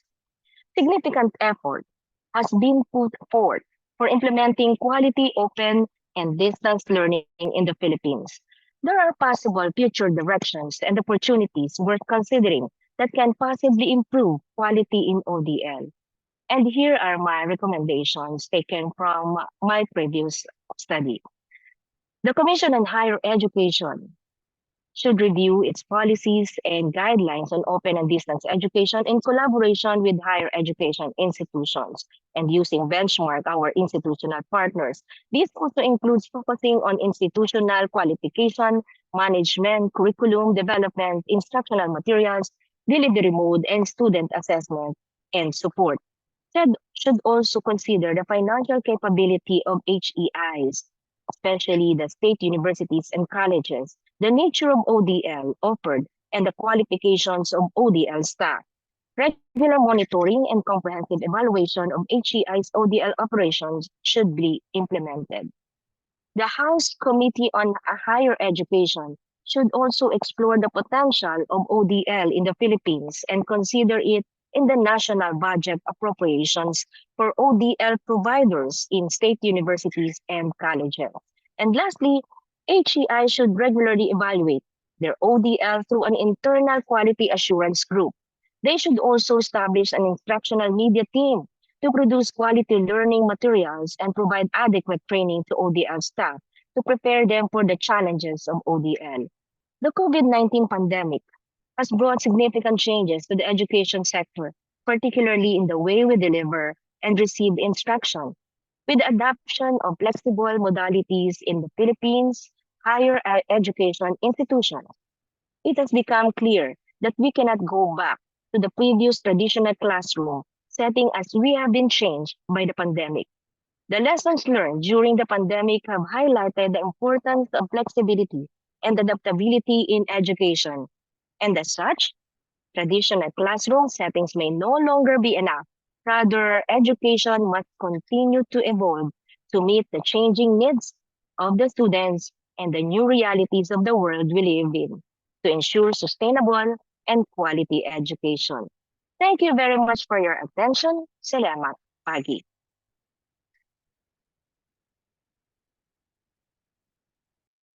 Dr. Gapasin, we sincerely appreciate your sharing in the invaluable knowledge and insights on the excellence of distance learning in the Philippines. Your discussion highlighted the importance of the continuous professional development for educators, the strategies to maintain the student engagement and support as well, and the prioritization of accessibility and the inclusivity to ensure the education for all. Now, by addressing the challenges such as connectivity and resource limitations through innovative solutions. And at the same time, by implementing the regular quality assurance mechanisms while learning from the successful case studies that you have been mentioned. And that, once again, thank you so much. Now, at this point, we are honored to have with us a renowned expert in the field of online learning and teaching faculty. He is the Vice Director for Cooperation and Technology at the Electronic Engineering Polytechnic Institute of Surabaya. He brings a wealth of knowledge and experience in the further development of these crucial concepts. Now, let's welcome Professor Amang Sudarsono. Professor Sudarsono, good morning. Thank you so much, Mr. Ivan. Yeah, Dr. Ivan. Thank you so much. Yeah. May I have authorization to share my. Okay. Wait for a while. Okay, can you see my slide? Yes, sir. It's visible. Okay. Thank you very much. Good morning. Assalamualaikum warahmatullahi wabarakatuh. Ya, Honorable Dr. Manuel Uhi, Dr. Wahyudi, Insinyur Yohanes Somawi Harja, Profesor Jani Lukito Setiawan, Dr. Emmanuel de Guzman, Ms. Alin Almanda, Ms. Jessica Iwono, Ms. Joanna Carla, Dr. Rudolf Anthony, Honorable all keynote speakers, ladies and gentlemen. Currently, PENS has already been 36 years old. This is the time for PENS to collaborate with as many as other institutions under pentahelix collaboration settings. Today, I would like to convey my talk regarding online learning system and its implementation in establishing teaching factory in PENS. Ladies and gentlemen, when it comes to technological transformations, corporations and universities hold contrasting perspectives. Universities approach this transformation from an academic standpoint, emphasizing theoretical implications and social impacts. On the other hand, corporations adopt a practicality, evaluating their potential for business advancement. For more than 15 years now, learning factories in particular serve ensuring and advancing the quality of teaching in engineering studies and to promote and consolidate interdisciplinary structures in studies with a view to professional interdisciplinary teams and project groups, conveying a holistic understanding of the factory as a social field, promoting vocational action, competency, and vocational qualification that go beyond methodological, technical, and social personal competency, and in the sense of problem-based orientation, reflexive ability to act, also enable the design of work processes and tasks, preparing the learning groups for change in labor markets, including digital transformation, artificial intelligence, and human-robot collaboration. Company analyzes processes in internal and external accreditation processes.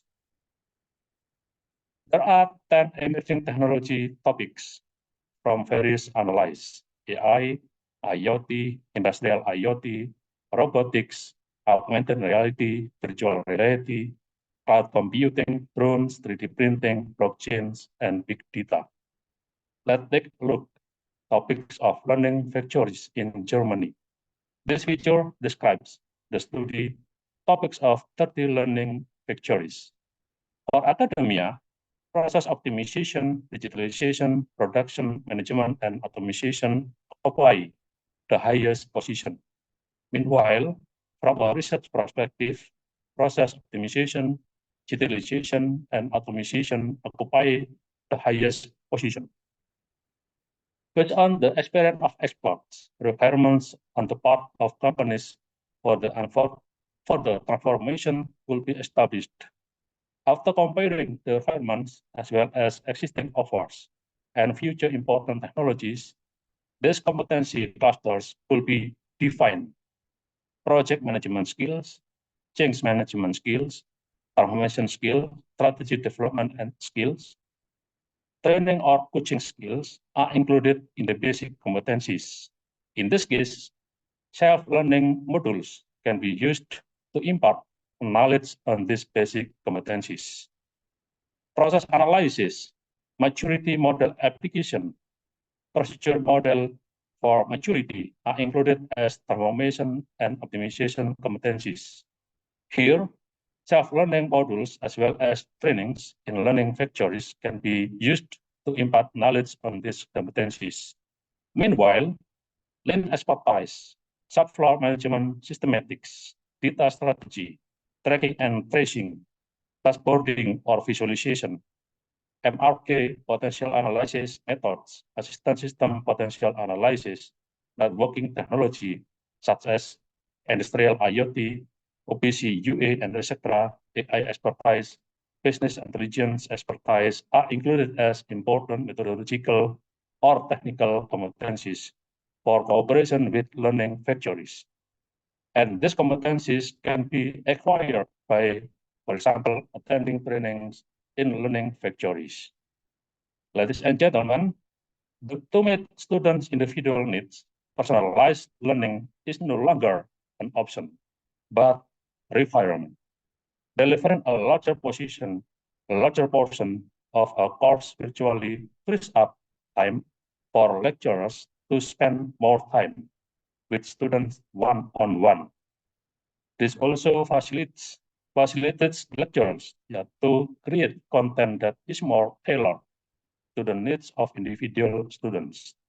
Step 1, called factory, tour presentation of industrial operation and objective can be either simulation or market survey.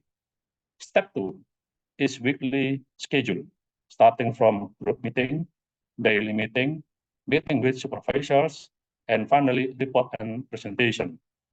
In this report and presentation can be performed online through ICT infrastructure, through Bing, together students and industrial partners.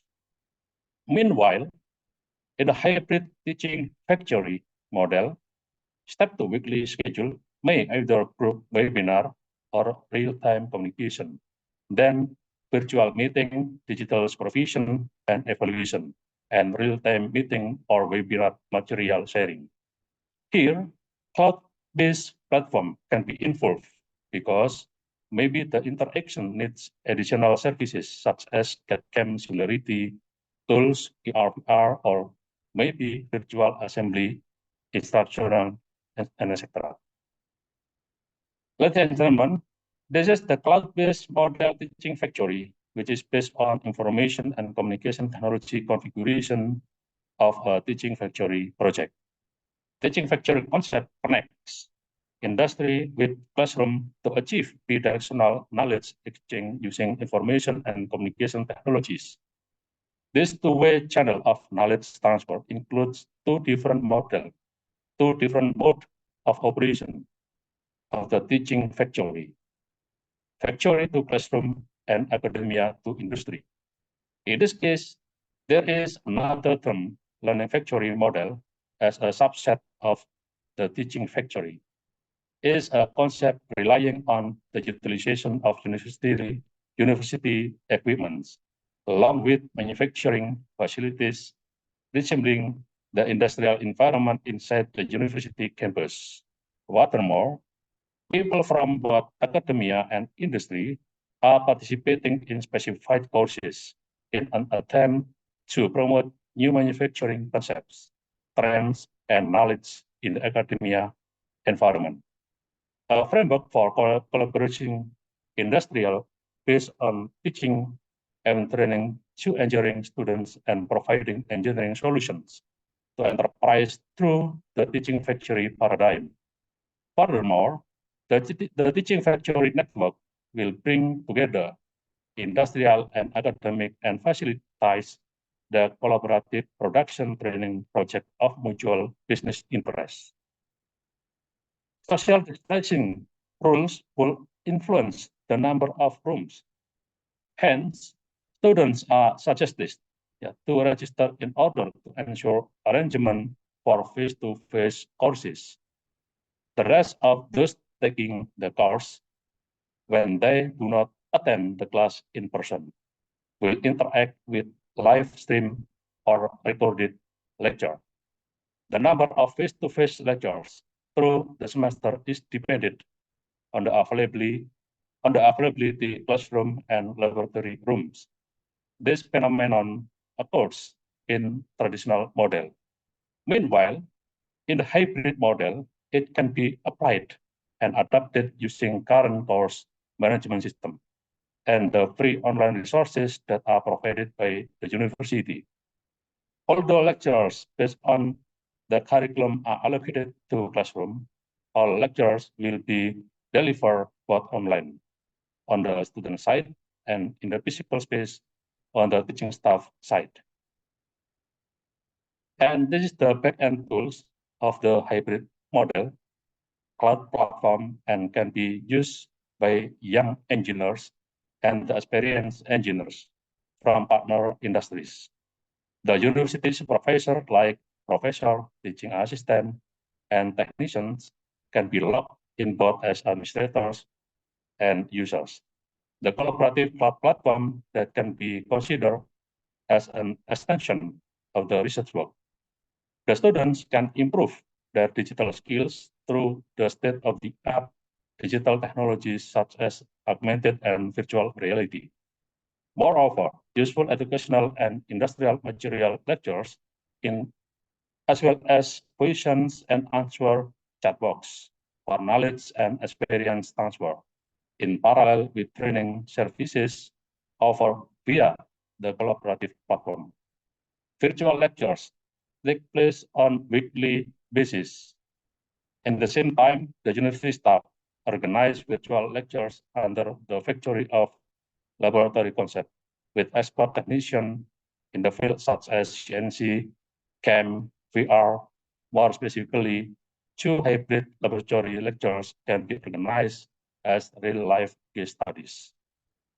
Secondly, PENS has 6 leading areas of technological innovation, ICT, such as networking technology, IoT, industrial IoT, big data, AI, cloud computing, cybersecurity, blockchain, web technology, and etc. The second one is metaverse, such as VR, XR, game technology, animation, multimedia technology, and etc.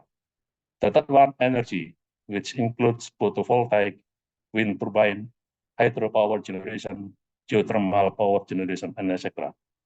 Robotics, which consists of not only robotics for competition, but also applied robotics for smart farming, robotics for manufacturing productivity, servant robotics, robotics for healthcare, and etc.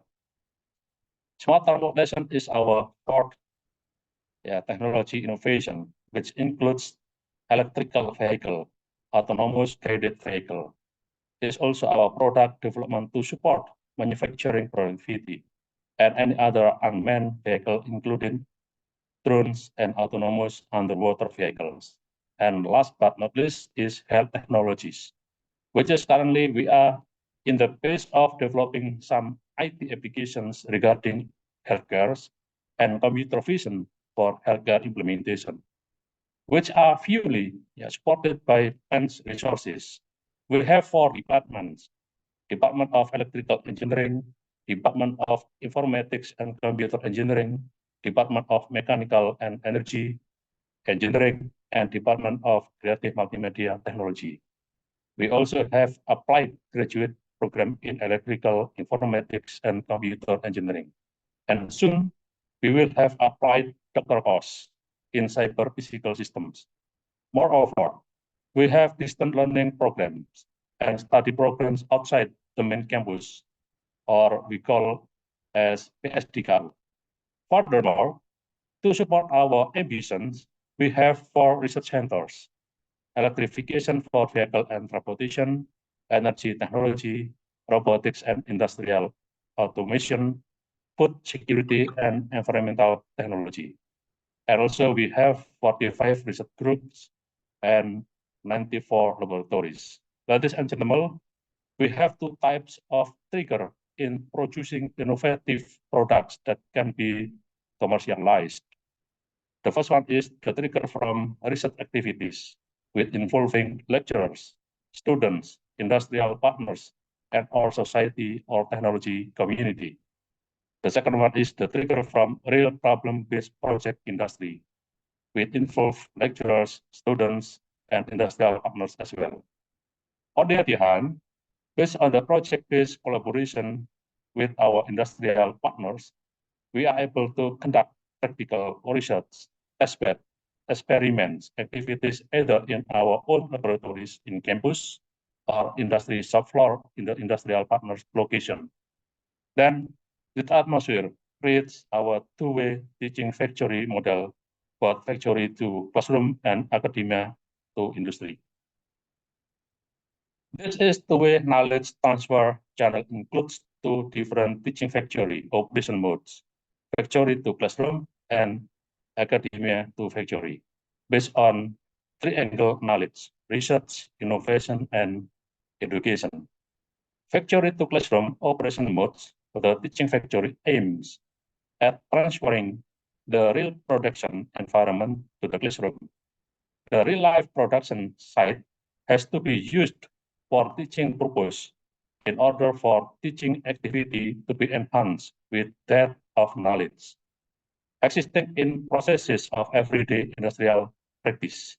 Delivery mechanism that will enable classroom to apprehend the production environment in full context should be defined and developed.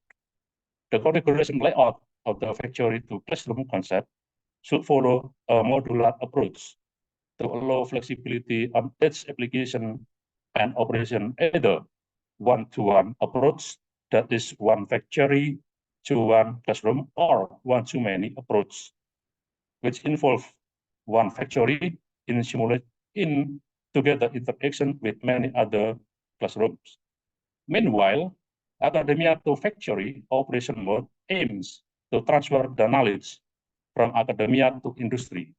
Industrial grade or educational equipment installed into the academic facilities can be used as testbed for new technological concepts that are to be validated by students and researchers. The technology and knowledge can be then transmitted back to the industry for introducing an engineering or management team to the new concept or solution. This mode can also be used for training and retraining operators on new manufacturing technologies and concepts. There are manufacturing concepts that may be too costly and time-consuming to be industrially tested and their actual production. The teaching factory can be useful facility for validation of such concepts, while bridging the gap between production, innovation, and education. The implementation of factory to classroom operation mode is carried out through adoption of industrial problem. The industrial problem may include a specific set of tasks in the production life cycle. For example, an industrial project can focus on the line balancing of new production line, which is normally accomplished during the detail engineering phase. It is broken down into subtasks distributed to student teams. The student works on this problem solution using modern ICT technology for their communication with engineers and necessary tools for development and validation of their ideas and solutions. This project is supported by an educational approach that integrates the details and logistics into the academic practice, together with ICT approach that facilitates the interaction between factory and classroom. In the meantime, the industrial project is addressed through weekly cycle of sessions, comprising supporting classes, project work, live interaction with the factory. Each working session is characterized by live interaction with the factory. This interaction includes discussions, sharing presentation, live video from production, and other knowledge delivery mechanism, depending on content of the problem. Among the live sessions, the students have to carry out project work, which may involve experimental or data analysis to derive conclusions and new solutions. PENS has on distance learning platform called ETOL, Enterprise Online Learning System, cloud-based education model, which support either synchronous or asynchronous learning system. Synchronous here means the lecturers and students gathering at the same time and either virtual or physical place and interacting in real time. Asynchronous means the student accessing materials at their own pace and interacting with each other over a longer period. Here, the system provides virtual classes, virtual labs, courses materials, on-time course schedule, on-time presents, on-time tasks, on-time examinations, and on-time evaluation and scores. And these are example of displays of the platform with its features. And this is the example of modularity of the teaching factory concept, whose modules describe the options of the factory to classroom operation is presented in 4 categories. The different modules listed in the 4 categories can be combined with various configuration layouts. The modules mentioned should be recognized as exemplary. The first category is factory, which represents the different modules corresponding to production areas and processes involved in the teaching factory. The second category defines the curriculum or study content delivered in the teaching factory. The third category is populated by delivery mechanism modules.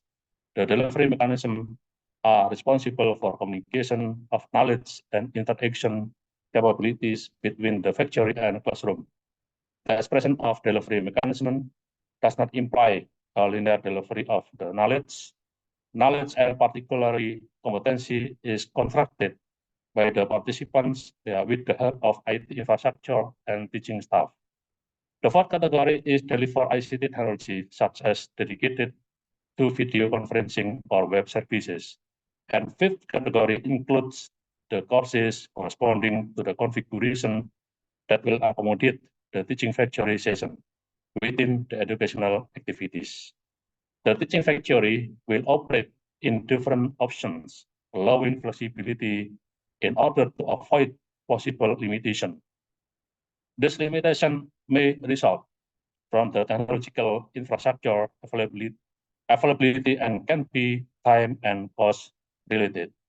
The IT infrastructure layout specifies the delivery mechanism and defines the interface of the IT infrastructure with classroom.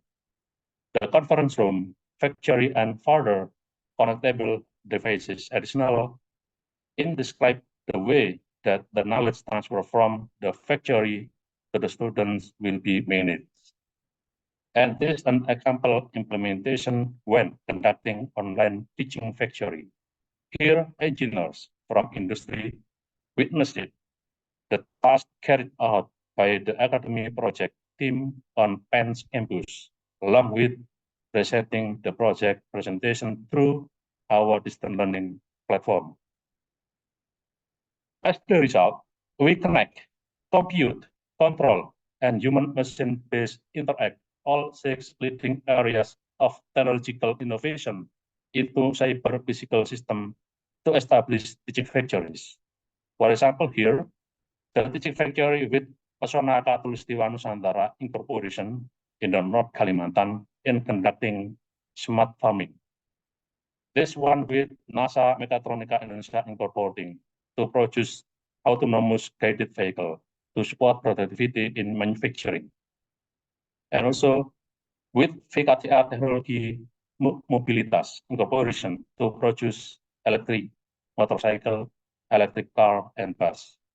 And the other one, creating metaverse for visual exhibition, working together with SimHive Group Incorporation, and the other one, health equipment simulator, with one of hospital in Surabaya.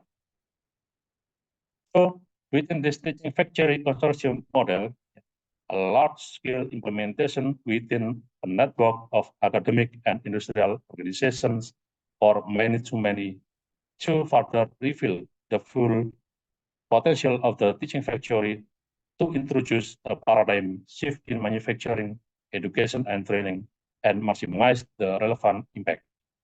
This teaching factory network, which will link together industrial and academic, will be a paradigm for the manufacturing education.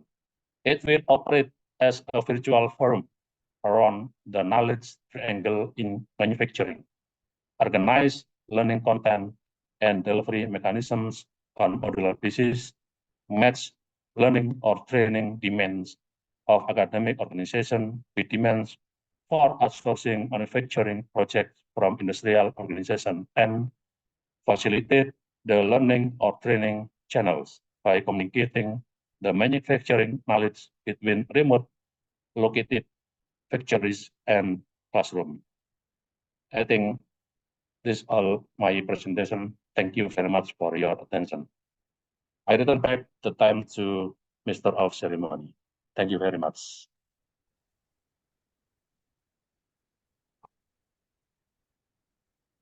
Terima kasih banyak. Thank you so much, Professor Amang Surdasarma. Thank you. Your talk actually was engaging and thoughtfully presented. Well, in the future, in the further developing the concept of the online learning and the teaching factory, it has been learned that integrating practical and the hands-on experiences with online education is crucial for enhancing the student engagement and skill acquisition. That this approach combines the theoretical knowledge with the real-world applications that preparing students for industry demands. The topic, it talks about the continuous innovation in online learning platforms, in teaching methods, along with the industry partnerships. Once again, thank you so much, Professor Amang Surdasarma. At this point, we have a wonderful opportunity of having a well-known authority in the field of entrepreneurship education.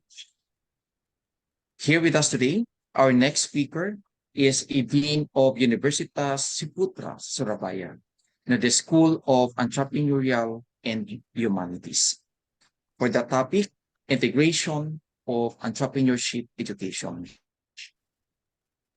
Let us all welcome Professor Dennis Schreck, PhD, AAAS Fellow. Dr. Dennis, good morning. Yes, good morning, everyone. I just lost my PowerPoint, so Maybe we would be better if we lost these PowerPoints more frequently. I don't know. But anyway, let me say how honored I am to be with you today. And I feel like I'm really at home in many ways because this is a conference that actually spans many of my interests. I started my life as a middle school and high school teacher of science and social studies.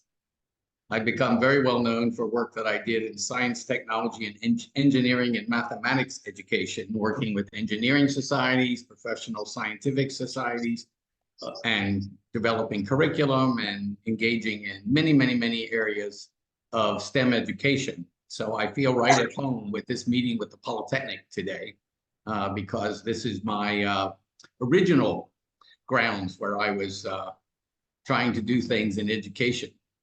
But I also am delighted about the emphasis on open and distance learning because I was thinking back to 1990, in the early 1990s. Let's see if this is now available to you. Can you see the slides or not? Yes, Professor Denise, I asked the meeting to present as well. All right.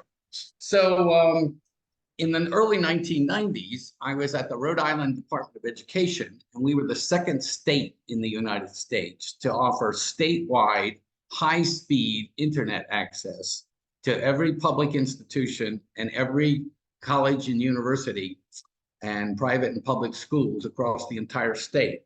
And if you're old enough to remember this, we were using T3 lines, and we were so excited about having this technology. And we had students, for example, living on some islands off the coast of Rhode Island who were taking their language courses and advanced science courses via distance learning in the early 1990s over a TV set up in their school that had full live connectivity and connection with these classrooms that they were joining at a distance. So I thought, in some ways, things haven't changed very much. And in other ways, of course, they've changed quite substantially. But I was also reminded, and one of the reasons why I'm a little disorganized right now, is I was sitting in my homestay on the conference, only to have the electric power go off in the entire district where I was located. So I had to scramble and find another place to go to in order to rejoin this conference in time to speak to you today. And that's a reminder to me of how important infrastructure and policies are to the enablement both of entrepreneurship education, high quality STEM learning, and also open and distance learning. That without quality systems, we can find ourselves in great difficulties very, very quickly. Now I just have to get my computer to operate here and forward the slide, which I'm having difficulty accomplishing. Okay, well, I shall proceed. Yeah, Dr. Dennis, we have the slides here Okay. from our technical team. Yeah, if you can just, anyway, you can just bring it up. Yeah, there we go. The origins of entrepreneurship education worldwide, as far as we know, began with a course that was offered at Harvard Business School in 1947 called the Manager of New Enterprises. And because the focus was on new enterprises, this was really the first known course in a business school that was taking on education around potentially future entrepreneurs. And this was getting managers used to this idea. If you can go to the next slide, please. Entrepreneurship over the years has struggled for legitimacy. And this is true of all new disciplines in any field. If you think about the early days of material sciences, it took quite a while for it to establish itself as its own independent discipline, really formed from a fusion across many different regions of science and engineering. So the same holds true for entrepreneurship. And when I say entrepreneurship, I mean it in the sense that our founder, Pachiputra, actually meant it. He was interested in entrepreneurship, not only in the for-profit arena, where you were building companies that could scale and create real value across societies, but he was also interested in the importance of social entrepreneurship, creative entrepreneurship, cultural entrepreneurship, and entrepreneurship in the realms of nonprofits or NGOs, in government agencies, and also in academia, because if you think about academia and an academic, there are some academics that are highly entrepreneurial. They have taken their work and their insights, and they have promulgated those insights all over the world. And you can mention certain names, like Michael Porter would be an example of this in the business school world. He has spread his ideas effectively across the entire world. He's an example of an academic entrepreneur because they know how to scale their ideas across systems and have many, many research projects, other individuals citing them and following their work, and also contributing to knowledge in a way that vastly exceeds the physical location where they're located. But you have to overcome all these kinds of challenges. Next slide, please. So when you think about these challenges, you have a lot of socio-political challenges. Entrepreneurship education had to utilize vocal champions within the business world to make the case that startups are really important to the economy. There was a time when no serious economist took any notice of entrepreneurs, of the establishment of new businesses. National databases, not only in the United States, but worldwide, didn't have any data about startups. So when I was at the Kaufman Foundation in Kansas City, Missouri, as a vice president of education, we were involved at that time in funding the first efforts across the OECD and the National Science Foundation in the United States to create databases that actually tracked startups and created a body of data for economists to study about startups. And without that data, they just simply didn't pay any attention to it. We were very pleased that one of those people that we funded in this early work ultimately won the Nobel Prize.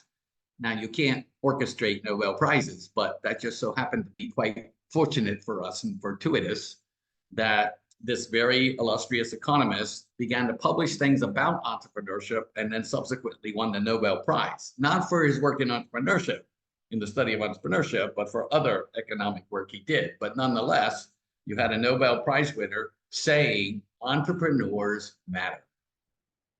And so over periods of time, we've had these organizations arrive. I was delighted to get to know Similec today. And it's an example in a different arena where having organizations that represent the interests of a particular arena, a particular focus of human activity are quite critical to that particular activity, increasing its legitimacy and being widely supported across these different kinds of disciplines and things that we're targeting. Next slide, please. Entrepreneurship at this point, I would say, is well established in many nations, and there are many, many, many institutions now worldwide that teach entrepreneurship at the university level, also in secondary schools, and out amongst nonprofit organizations. We see burgeoning programs in social entrepreneurship education as well, creative and cultural and creative industries education. So we're seeing increasing focus on entrepreneurship across many different fields. And if you think about the role of governments, government does almost everything at large levels of scale. So it's very, very important to have people in the government who know how to introduce new ideas and to spread them widely through the auspices and through the endeavors and resources that governments have available to them, including the public political kind of platforms that they have where they can advocate for the importance of these kinds of things. Next slide, please. As we think about these kinds of organizations, we also have to make mention of the Global Entrepreneurship Network. I was present at the Kaufman Foundation when this Global Entrepreneurship Network began. It began with what was called Global Entrepreneurship Week. And I'm very proud to say that Paciputra, representing the country of Indonesia, was one of the first nations to actually join up to this effort for the celebration of entrepreneurs across entire countries in what we know as Global Entrepreneurship Week. Ultimately, the Global Entrepreneurship Week grew into the Global Entrepreneurship Congress, which I had an idea about one day when I was at the Kaufman Foundation and said, 6 months opposite Global Entrepreneurship Week, we should bring together entrepreneurs and entrepreneurial systems where people coordinating various organizations and responsible for the expansion of entrepreneurship in their countries can meet with their counterparts in other countries. I'm very happy to say these days, the Global Entrepreneurship Network has a formal membership of formal representatives in over 200 countries from around the world. They have annual meetings. They have many, many other side meetings and smaller meetings like Startup Nation going on all the time worldwide. And if you go to their website, genglobal.org, you can find out all about this wonderful organization that is now more than 20 years old. And it's been doing a fabulous job. The recent Global Entrepreneurship Congress was held in Melbourne. And this is an annual meeting as well, where the entire global ecosystem supporting entrepreneurship and entrepreneurs meets together for an entire week to share ideas with each other, learn from each other, and move forward. Next slide, please. The academic study of entrepreneurship has manifested itself in many, many journals, many encyclopedias, many different references and resources that we see here, there, and everywhere. We have a series of models that have been developed over time. I just want to highlight the last one here because you'll have access to these slides. There's a new idea that is really fast gaining traction across universities in many parts of the world for entrepreneurship education programs, where we encourage early startups to present their idea internally to people that come from the surrounding communities. And they subject these to very severe criticism. And the thinking about this is by helping entrepreneurs to fail early, fail fast, by challenging their ideas in very in-depth kinds of ways, it will actually make them more resilient, because resiliency is an essential component for an entrepreneur and for entrepreneurial success. And it will also have them move to much better ideas, because sometimes in the world of startups, people running startups lose sight of what the goal is. The goal is to have a viable enterprise that hopefully can also scale. It is not to see your own idea continue to live. Sometimes your idea has to die and you have to come up with a new idea, a better idea than where you started in this journey. Next slide, please. So when we think about entrepreneurship education, there's a lot of issues that arise, and we're just going to highlight a few here. Next slide. So when we think about the kinds of things that we're trying to do, it's important, as Bill Aulett at the Massachusetts Institute of Technology has emphasized, it's very, very important to recognize that what we're doing is difficult. Next slide. And he has this particular quote that I love, that teaching entrepreneurship is difficult because the subject itself is idiosyncratic and textual and experiential. Unlike chemistry, math, or computer programming, there are no definite answers in the startup world. And you know, in chemistry, math, and computer programming, sometimes there's no definite answers to some things either. But the point he makes is certainly a true one, that by definition, entrepreneurs are doing the unknown and the untried, so there are no algorithms for success. While entrepreneurship will never be fully like law, medicine, or accounting, colleges need to start thinking of entrepreneurship as a discipline that demands similar academic rigor. Schools like MIT, he noted, must do a better job of teaching entrepreneurship. And I applaud the courage with which he has promulgated this idea far and wide, that we don't really know fully what we're doing to be effective entrepreneurship educators and to have the kind of startup successes that we're hoping for. And I'll say a little bit more about that as we go through this segment. If you go to the next slide, please.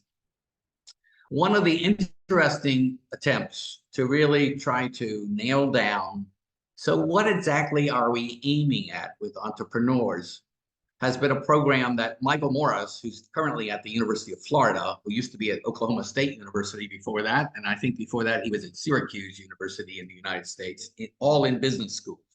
But Michael Morris and other people concluded that the kind of classic approach to entrepreneurship was to suggest that it was something about people's personalities. That if you had certain personality traits, you would definitely make for a great entrepreneur. The evidence for that has shifted quite a bit over time, and I think most psychologists now have given up on such a simplistic approach to identifying entrepreneurs or entrepreneurial potential.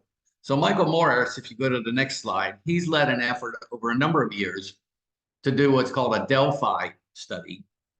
And this is a very carefully calculated process that consists of interviewing and then constantly going back to a group of pre-identified experts in the discipline or area in which you need to move forward and reach some consensus with each other.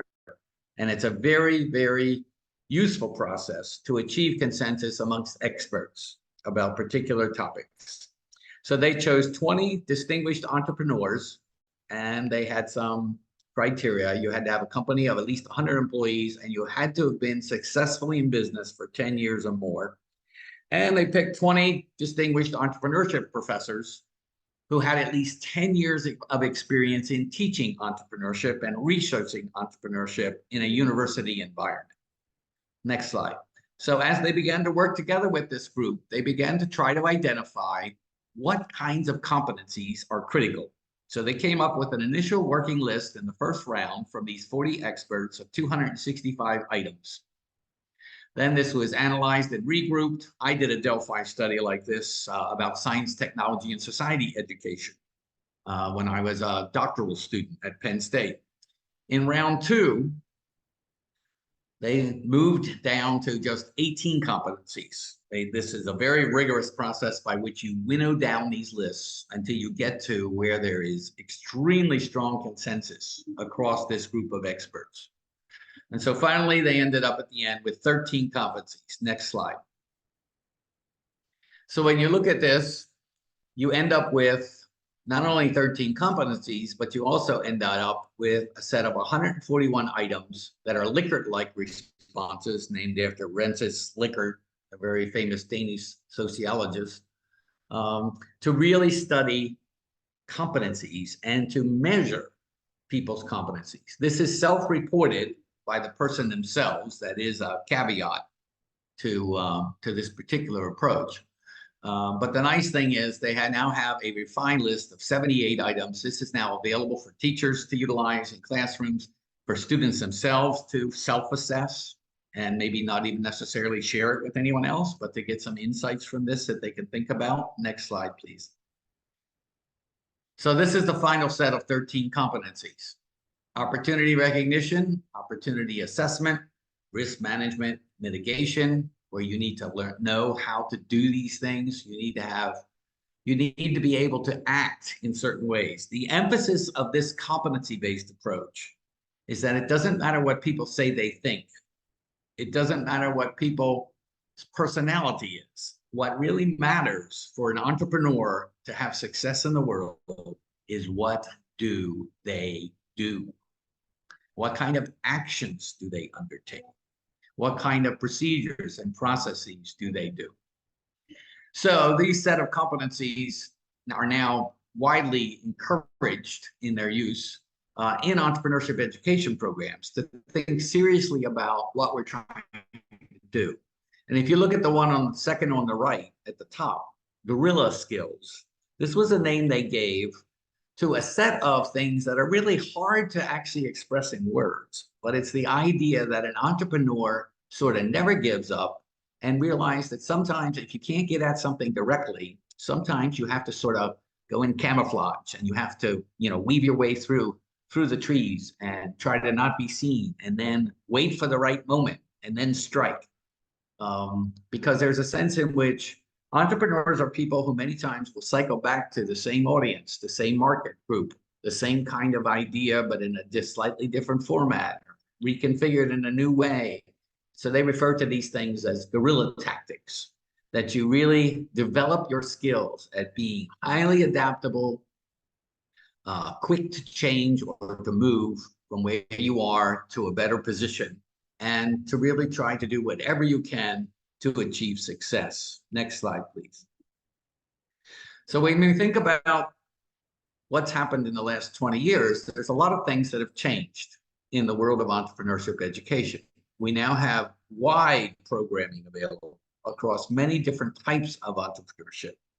There's increasing understanding on the part of entrepreneurship educators that these different views and different fields or approaches or foci blend into each other. So many times we have social entrepreneurship now that is interlinked with business entrepreneurship, with the idea that there's a set of skills that really are necessary for both parties, and that sometimes the actual formulation of the entity that carries an idea forward, in some cases, is a for-profit business. In some cases, it's purely a charity. And then there are many, many combinations, perturbations that you can create up in the middle, where you can have public-private ventures. You can have B corporations that have as their for-profit objective social missions as well. You have profit maximizing firms, and then you have other firms where a decision is made deliberately to not try to maximize profit, but to have social outcomes that are every bit as much valued as other things. So when you look at these kinds of things, one of the things we have to say from a research standpoint, if I put my researcher's hat on at this point, is that we are really seriously lacking in a lot of rigorous assessment and evaluation of entrepreneurship education programming. There's a lot of programs for whose effectiveness is really underdetermined. We're not really very certain about what we're doing or what we're finding or how effective it actually is, even though lots of students are taking courses in entrepreneurship education. We have very few longitudinal studies following people who've gone through entrepreneurship education experiences and following them across time to see what effects does that have, and matching them with another group of similarly positioned individuals who did not have those kinds of experiences, and to see what the two trajectories look like over time. We need many more contextual studies of both entrepreneurship education and entrepreneurs. There are very few studies, for example, that start with a successful entrepreneur at the end and work their way backwards to what were the various antecedents in their development as an entrepreneur that in some way may have contributed to their success. We don't have enough of these kinds of studies. We tend to have lots of studies in entrepreneurship education that start with entrepreneurship education as the given, and then they try to calculate using factor analysis and other means. They try to then see how much that contributes to the end result, which is a successful entrepreneur.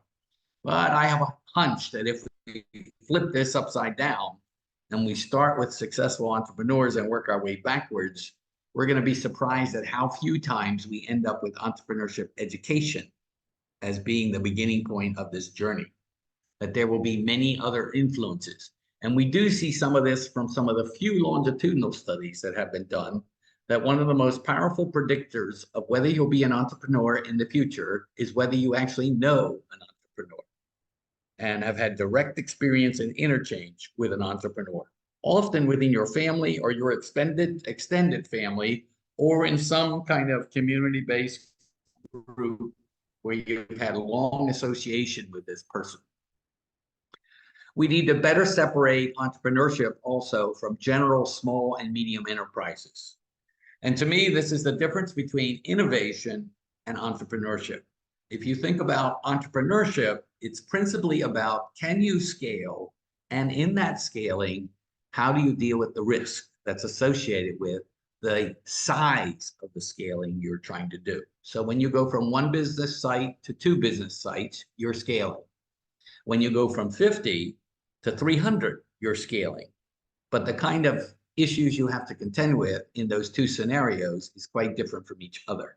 And there's a set of skills and competencies one needs to succeed at this. On the other hand, if you have a small and medium-sized business, you have certain things you want to achieve, but the biggest thing you want to achieve is to remain in business. And the history of business shows us quite clearly, and to a lesser degree, the history of nonprofits or government initiatives shows shows us quite clearly that the life cycle of many of these smaller efforts is quite short. Many small businesses die within the first 5 years. Very few survive to 20 years. It's almost unheard of to have a business that thrives for 1,000 years, like some Japanese family-owned businesses. Now, that family-owned business today is doing something entirely different than they did when they began. So we need to separate these two more carefully, and we need to emphasize innovation and associated techniques for people who want to remain the same size but need to survive in their market, whatever their markets are, and whether they're a for-profit, a government agency, a nonprofit, they need to be successful at what they're doing and maintain their presence in whatever market they're in. On the other hand, the people who want to scale are much fewer in number, but their success, particularly growing the business to a very large level, is what contributes to the growth of economies. They add economic value to an entire country. And that's the kind of entrepreneurship many of us are seeking after. Mr. Chapucha summarized this in his phrase, creating world-class entrepreneurs. So there we need to focus on imagination, creativity, still innovation is involved too, but also design and sometimes invention, where you actually get a patent for the very difficult innovation work that you've been doing. We can go to the next slide, and I'm nearly done, just 2 slides to go. We need to recognize more clearly and understand better business failures and the failures of social enterprises, government efforts in various ways to promote change, and have better understandings of failure and comparative understandings about failures in these realms versus failures in other areas of human activity, such as financing of things. Banks all the time loan money to people, and it's not always successful. Drug discovery, medical innovations, there's many, many things.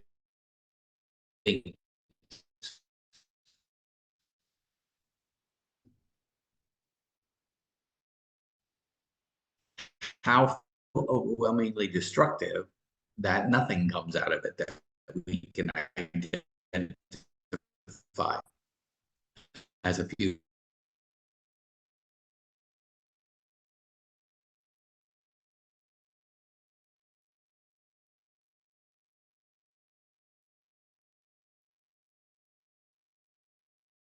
Finally, where I think that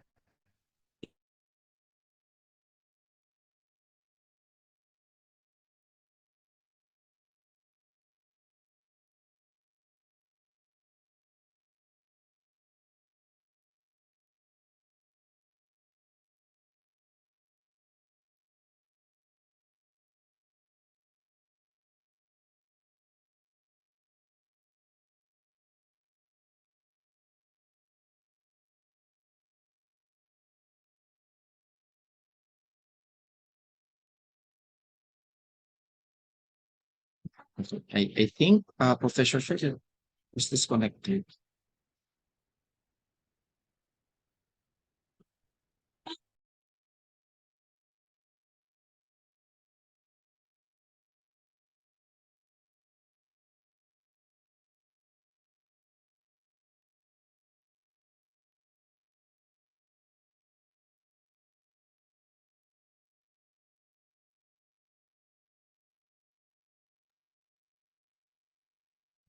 I would like to ask our technical team, is Professor Shekhar still with us?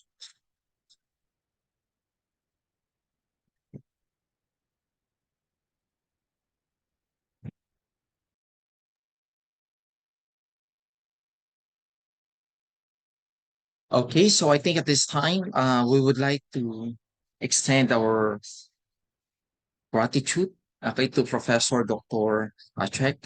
Once again, your presence today is a great source of inspiration to all of us. That your presentation was both informative and motivating.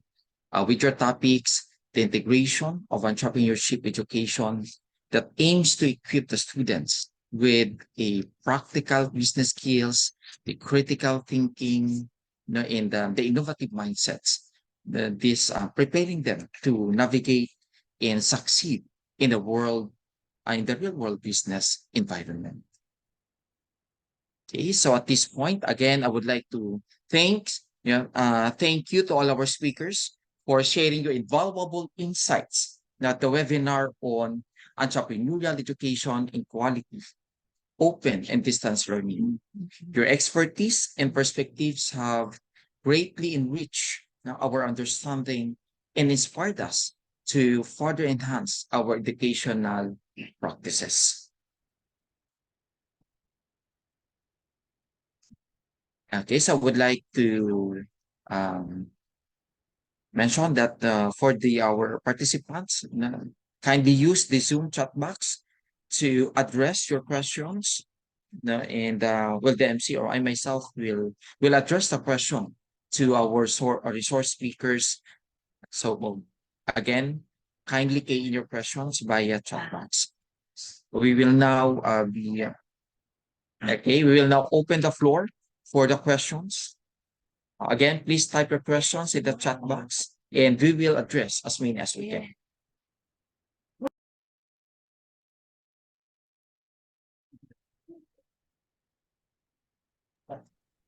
Okay, so while we're waiting for the rest of the questions, clarifications from our audience or participants, I have here a question. The first question from, it's actually from anonymous, the participant. First, this question to Miss Susanti. Hi, Miss Susanti. Yes. Hi. Hi. Okay, so we have here a question. Mhm. It says, how can Simulec Mhm. further strengthen cooperative efforts Mhm. with open universities in Mhm. Southeast Asia? Mhm. Again, the question says, how can Simulec Mhm. further strengthen cooperative efforts with open universities in Southeast Asia? Okay. Okay, so now Simulec, okay, I try to answer it. Okay, now Simulec is like have a collaboration, of course, in for the close collaboration with several open university in Southeast Asia and such as STOU, it's Sukhothai Thammasat Open University in Thailand. And since our governing board representative as well, so Simolec has governing board representative in each country in Southeast Asia, and the governing board representative is mostly came from the Open University.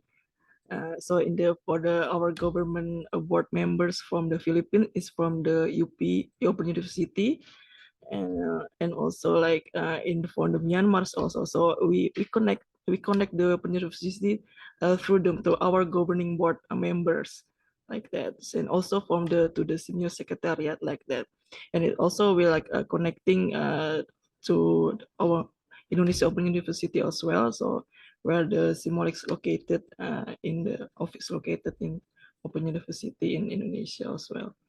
So and now in this forum, we also open for any collaboration and also for that. Thank you. I think that's all.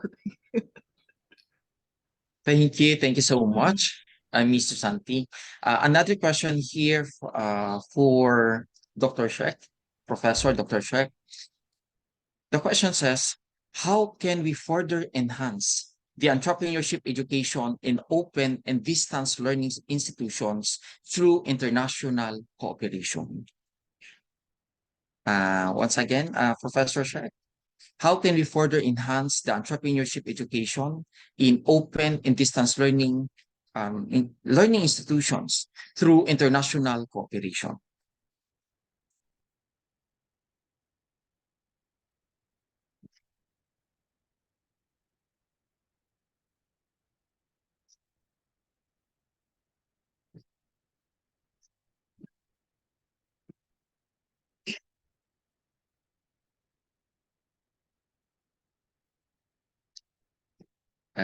Okay, Dr. Dennis Check, am I audible, sir?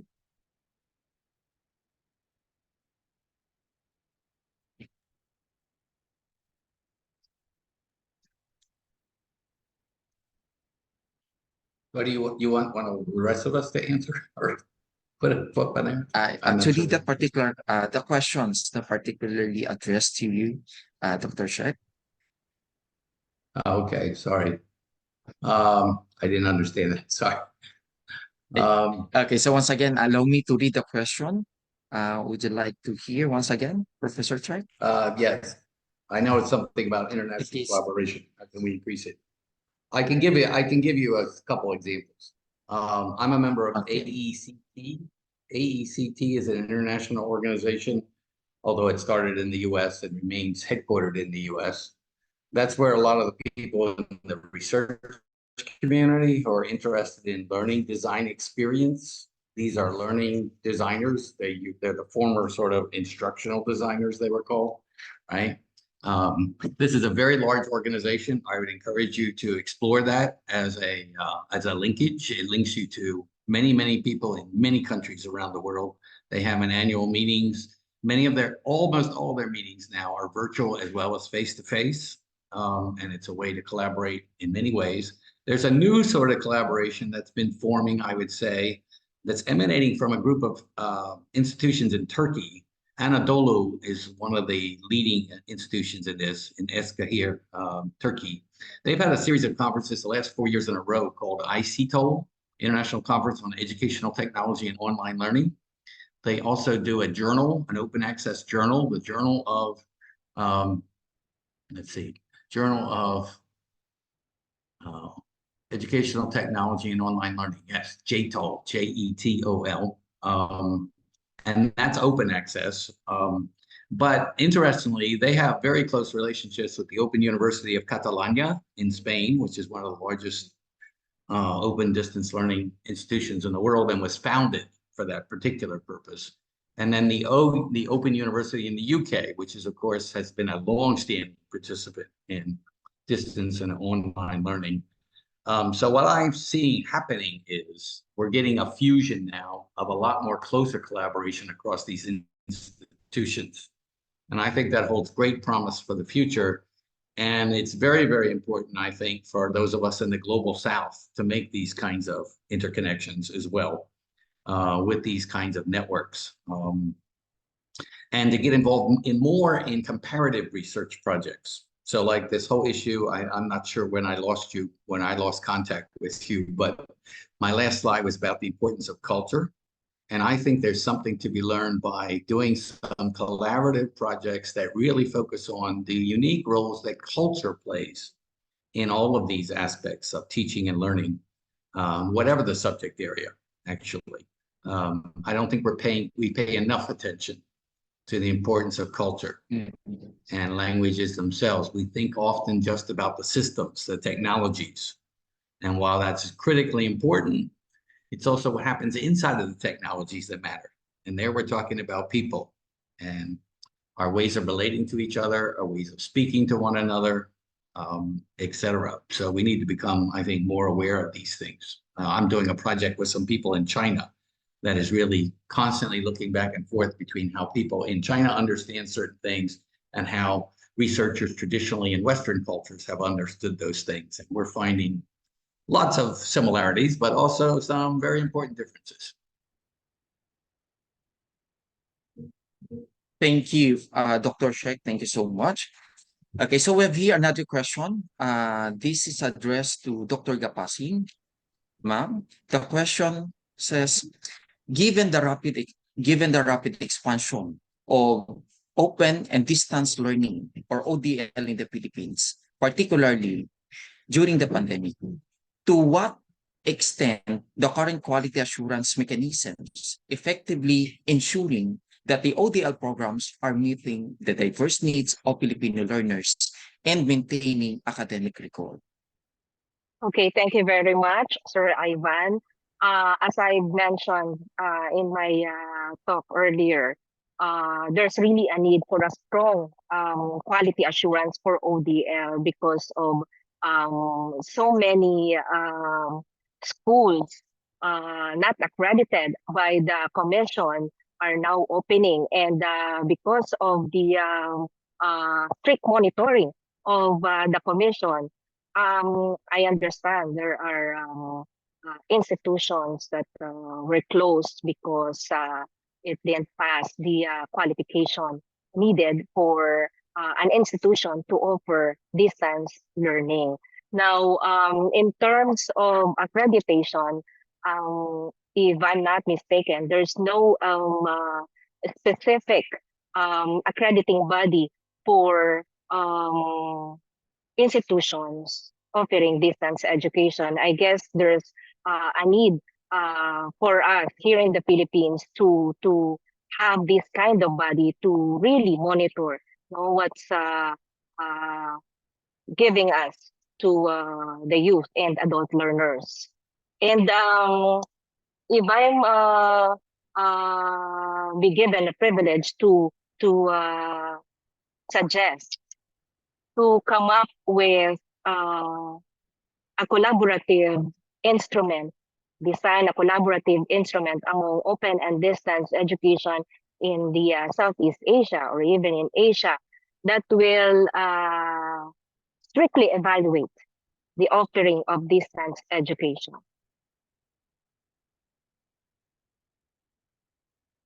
Simon? Thank you so much, Dr. Gapasin. Thank you, ma'am. Okay, so at this point, we have a question addressed to, okay, so we have here Professor Amang. Sir Darsona, sir. Yes. The question says, okay, oh, there you go. How can we integrate the entrepreneurial education into existing open and distance learning programs to promote innovations in job creation? Yeah, yeah, of course. Yeah, we have to prepare. Yeah, the system. Yeah, we have. Yeah, basically we have an offline system, right? Yeah, face-to-face education system. Yeah, but also we have to prepare online system. Yeah, in PENS, yeah, we have our own system. Yeah, we call ETOL. Then by adopting two kind of knowledge transfer, through it knowledge transfer, we call factory to classroom and academia to factory. So by combining the offline system and online system or hybrid, we can conduct as good as possible the transferring communication, knowledge, innovation, and education. Let's say factory to classroom. It transfers the real production environment to the classroom. So in this case, the real live production site has to be used for teaching purposes in order for teaching activity to be enhanced with that of knowledge. Meanwhile, for vice versa, academia to factory, it transfers the knowledge from academia to industry. In this case, the classroom, academia as the receiver of knowledge. For industrial side, engineer in industry as the transmitter of knowledge, which introduce and bring the real problem from industry subfloor. And then for the academia to industry, the advantage is the results of testbed, experiments, and research represents new the technological concept to industry. Then technology and knowledge, the new one, can be given back to the engineer in industry as either training or retraining new concept and innovative can be given back to operator or engineer in industry. And then this kind of activities can facilitate education equipment with industrial standard and high quality. And the end, industry learns and evaluates the concept of research, which is able to increase the effectiveness and efficiency of real production.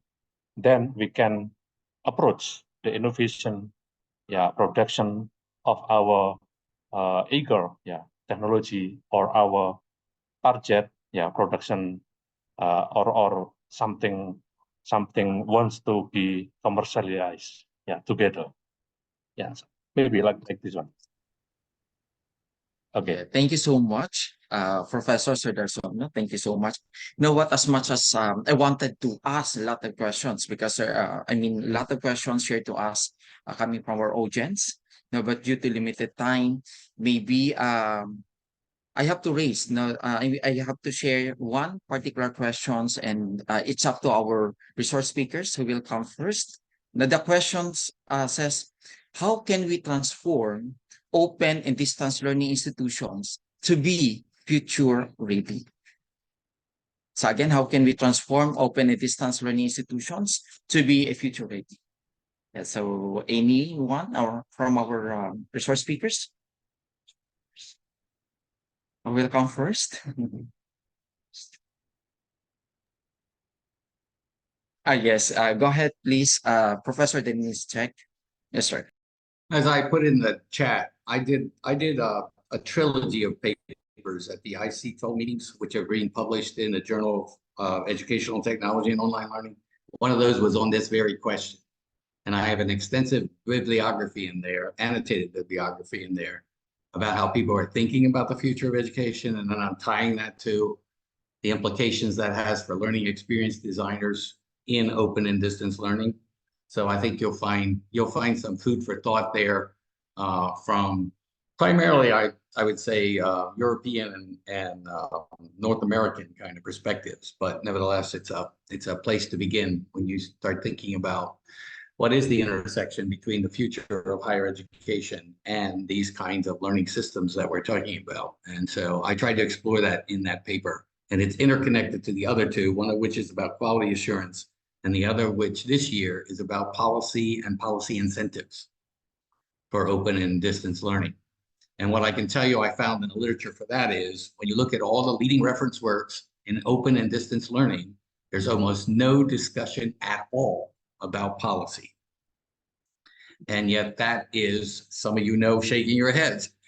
This is what makes things happen. There is no policy, there is no incentives, there is no funding, there is no support, there is no understanding. We've got to do better at this. We really have to do better at this, influencing policy and the making of policy. Thank you so much, Professor Denise Check. Okay, so yes, may we call in Dr. Anil B.P. Kapasing? Yes, Yes, sir. I agree. We need the full support of our government to fully implement quality open and distance learning. But of course, we need to have an education or education leaders that continue to innovate, because in a borderless society, OU is the education of today and tomorrow. Thank you so much. Okay, ma'am, thank you so much for that. Okay, next. Okay, in addition, yeah. Yes, go ahead, sir. Probably ensuring and advancing, the quality of teaching, in every areas, including STEM, to promote and consolidate, interdisciplinary structure. So we have to prepare, the structure, for distance learning, the model, of the distance learning. It is better if we choose hybrid model. It is very, very flexible. Sometimes we cannot do in offline term, then we can move to online term. And the other one is preparing the learning groups for change in the labor markets, including digital transformation, AI, and also human robot collaborations. It is very, very useful to encourage the system to support not only offline system but also online system, and also analyzes the processes for the system. Also, it is very, very important. For example, we are developing ETOL, hybrid online system. Every time, we evaluate and we add new features, one by one. Of course, until now, we cannot approach the perfect one. So one by one features we have to put in this system. So in this case, we have to develop the basic one. Then we put one by one. Yeah, of course. Yeah, I understand. I agree. Yeah, with two previous commentators. Yeah, professor and also from the Philippines. Yeah, the government supports. Yeah, is mandatory. Yeah, to support our open or distant learning. I think. Yeah, these are my additional comments. Thank you. Thank you so much, Professor Sudarsono.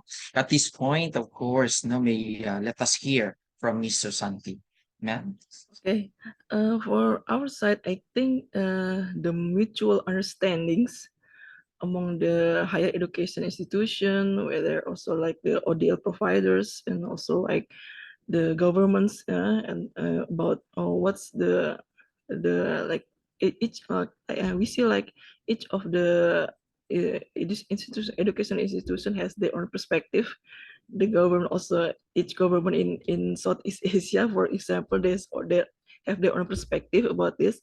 So we have to have a sit together to have a mutual understanding about this, so we can like promoting our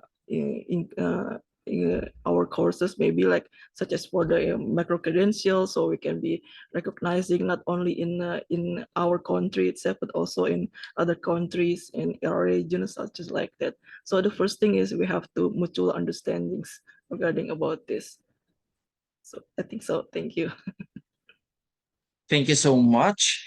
And of course, I would like to extend my gratitude to all our speakers, okay, for giving for sharing your invaluable insights at the webinar, for this particular topic, and your expertise and the perspectives have greatly enriched our understanding and inspired us to further enhance our educational practices. So on that, also we would like to thank a big thanks to all our participants. Your engagements and participations have made this webinar a success. So here we go. We have now reached the very special part of our webinar, the awarding of certificates. This moment is dedicated to recognizing and honoring the contributions and the participations of our esteemed speakers and who have shared their valuable insights with us today. Okay, so at this point, allow me to read the citations.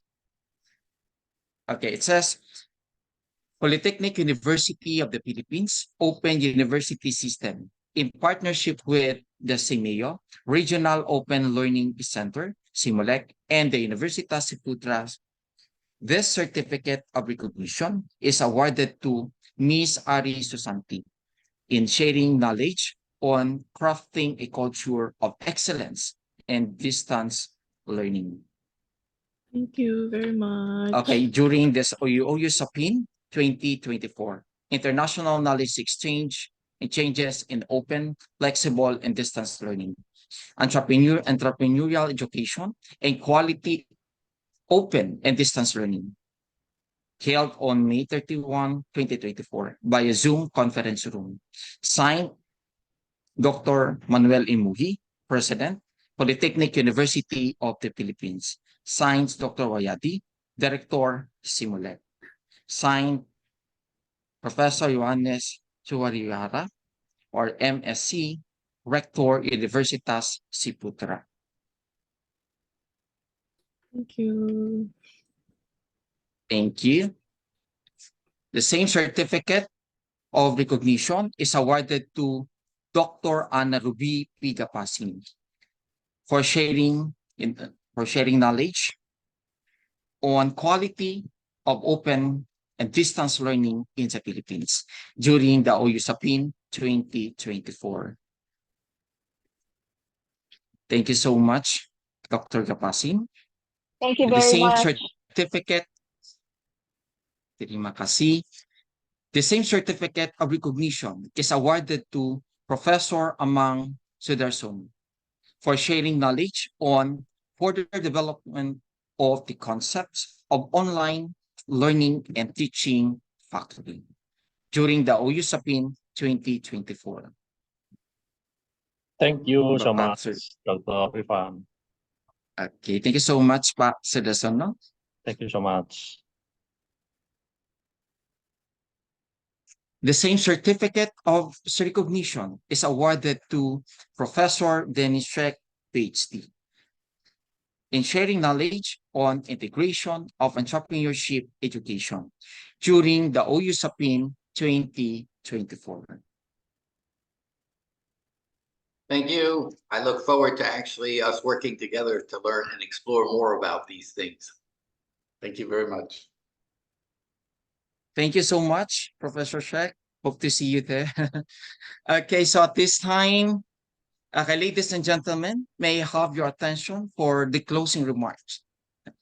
Para semua hadirin yang terhormat, bolehkah saya meminta perhatian Anda untuk ungkapan penutup?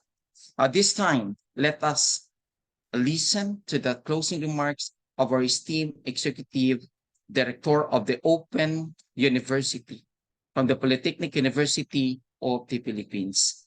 May we call in Dr. Guillermo V. Bernabe. Dr. Bernabe, good morning. Good morning, sir. I think it's already good afternoon. Okay, Good good afternoon, morning, sir. sir. I think good morning still there at the Indonesia, and good morning, good afternoon here in the Philippines. Our partner in CIMEO Regional Open Learning Center, Dr. Wayudi, Director of Southeast ASEAN Ministers of Education, Organization for Regional Open Learning Center, or CIMOLEC. Also, Deputy Director for Administration, Mr. Yaya Sutaria, and Community Partnership Marketing and Publishing Division Manager, Ms. Alain Almanda. Also, I would like to greet Mr. Johannes Sumawihara, Rector of Universitas Ciputra, Dr. Jenny Luquito Chawan, Vice President for Student Affairs, Ms. Jessica Aryehono, Head of Networking and Partnership Department, the Medina Basauli Tambunan, Dean of School of Business and Management of Universitas Ciputra, our university officials headed by our dynamic and humble President, Dr. Manuel M. Mui, Vice President for Academic Affairs, Dr. Emmanuel C. de Guzman, our very own and also the guest speaker and guest lecturer for this event, Dr. Ana Ruby Pigapasin, the Vice President for Research Extension and Development, Dr. Rodolfo Anthony Lacerna, the Director for Institute of Open and Distance Education of PUP, and Dr. Joanna Carla Sibian, our Director for International Affairs Office, other officials, and ladies and gentlemen. As we conclude this momentous occasion of signing the Memorandum of Agreement between PUP and CIMEO and also Universitas Ciputra, let us embark on a journey of collaboration and innovation together.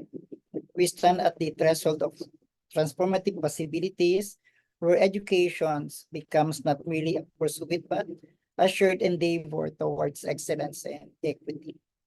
This partnership signifies our commitment to nurturing talent, fostering regional cooperation, and advancing the frontiers of knowledge with our combined strength and shared vision. We shall navigate the currents of change, empowering generations to come. Let this moment be more than ink on paper, and let be the catalyst for boundless opportunities and enduring impact. Thank you, and let us forge ahead with passion and purpose. Also, I would like to thank our esteemed guest speakers from Simulec, UC and PUP, Ms. Ari Susanti, Professor Amang Sudarsono, Professor Dennis Chick, and Dr. Ana Ruby Picapasin, who shared to us topics relevant to open and distance learning and education. Also, I would like to extend my words of thanks to the organizing committee for this event headed by Dr. Ivan Afarunal. And again, thank you to everyone.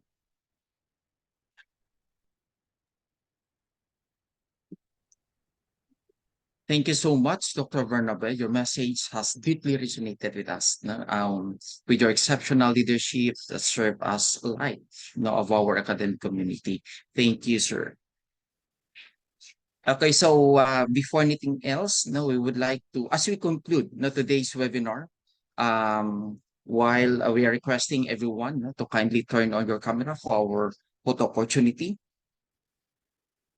Okay, so again, I want to express my deepest gratitude to all our speakers, to our officials, heads and officials from the Simulec, Universitas Puja Surabaya, and of course from the Polytechnic University of the Philippines, for the valuable contributions. Again, your insights and engagement have made this event truly enriching. So let us carry forward the ideas and discussions from today to innovate and enhance the landscape of the entrepreneurial education and the distance learning. So a blessed day to everyone. Kay Hari yang diberkati untuk semua.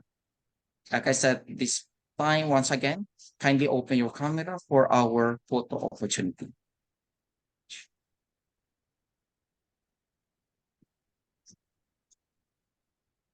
Okay, so may request our technical team. So kindly ensure that We have are 4 on the slides. same page. Okay, ready. Next slide. And last slide. Thank you. Thank you so much. Okay, Ms. Puliran, thank you so much for that. Once again, to our participants from the Philippines, Indonesia, and Yemen. Okay, that is based on our registration, and for about less than 300 participants or audience. Okay, this morning. Thank you so much. Okay, so a gentle reminder for those of you who attended and participated in today's sessions or today's event.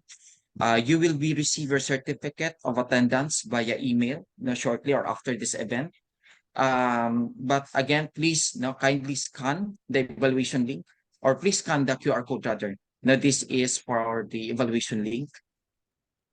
Okay, so once again, thank you to everyone for making this webinar a memorable and impactful experience. So we look forward to your continued support and participation in our future events. Thank you once again. Okay, so this is your host, Mr. Ivan Faronal. Goodbye, everyone, and keep us. Stay safe. Have a nice day, everyone. Terima kasih. Pak Ibu, terima kasih.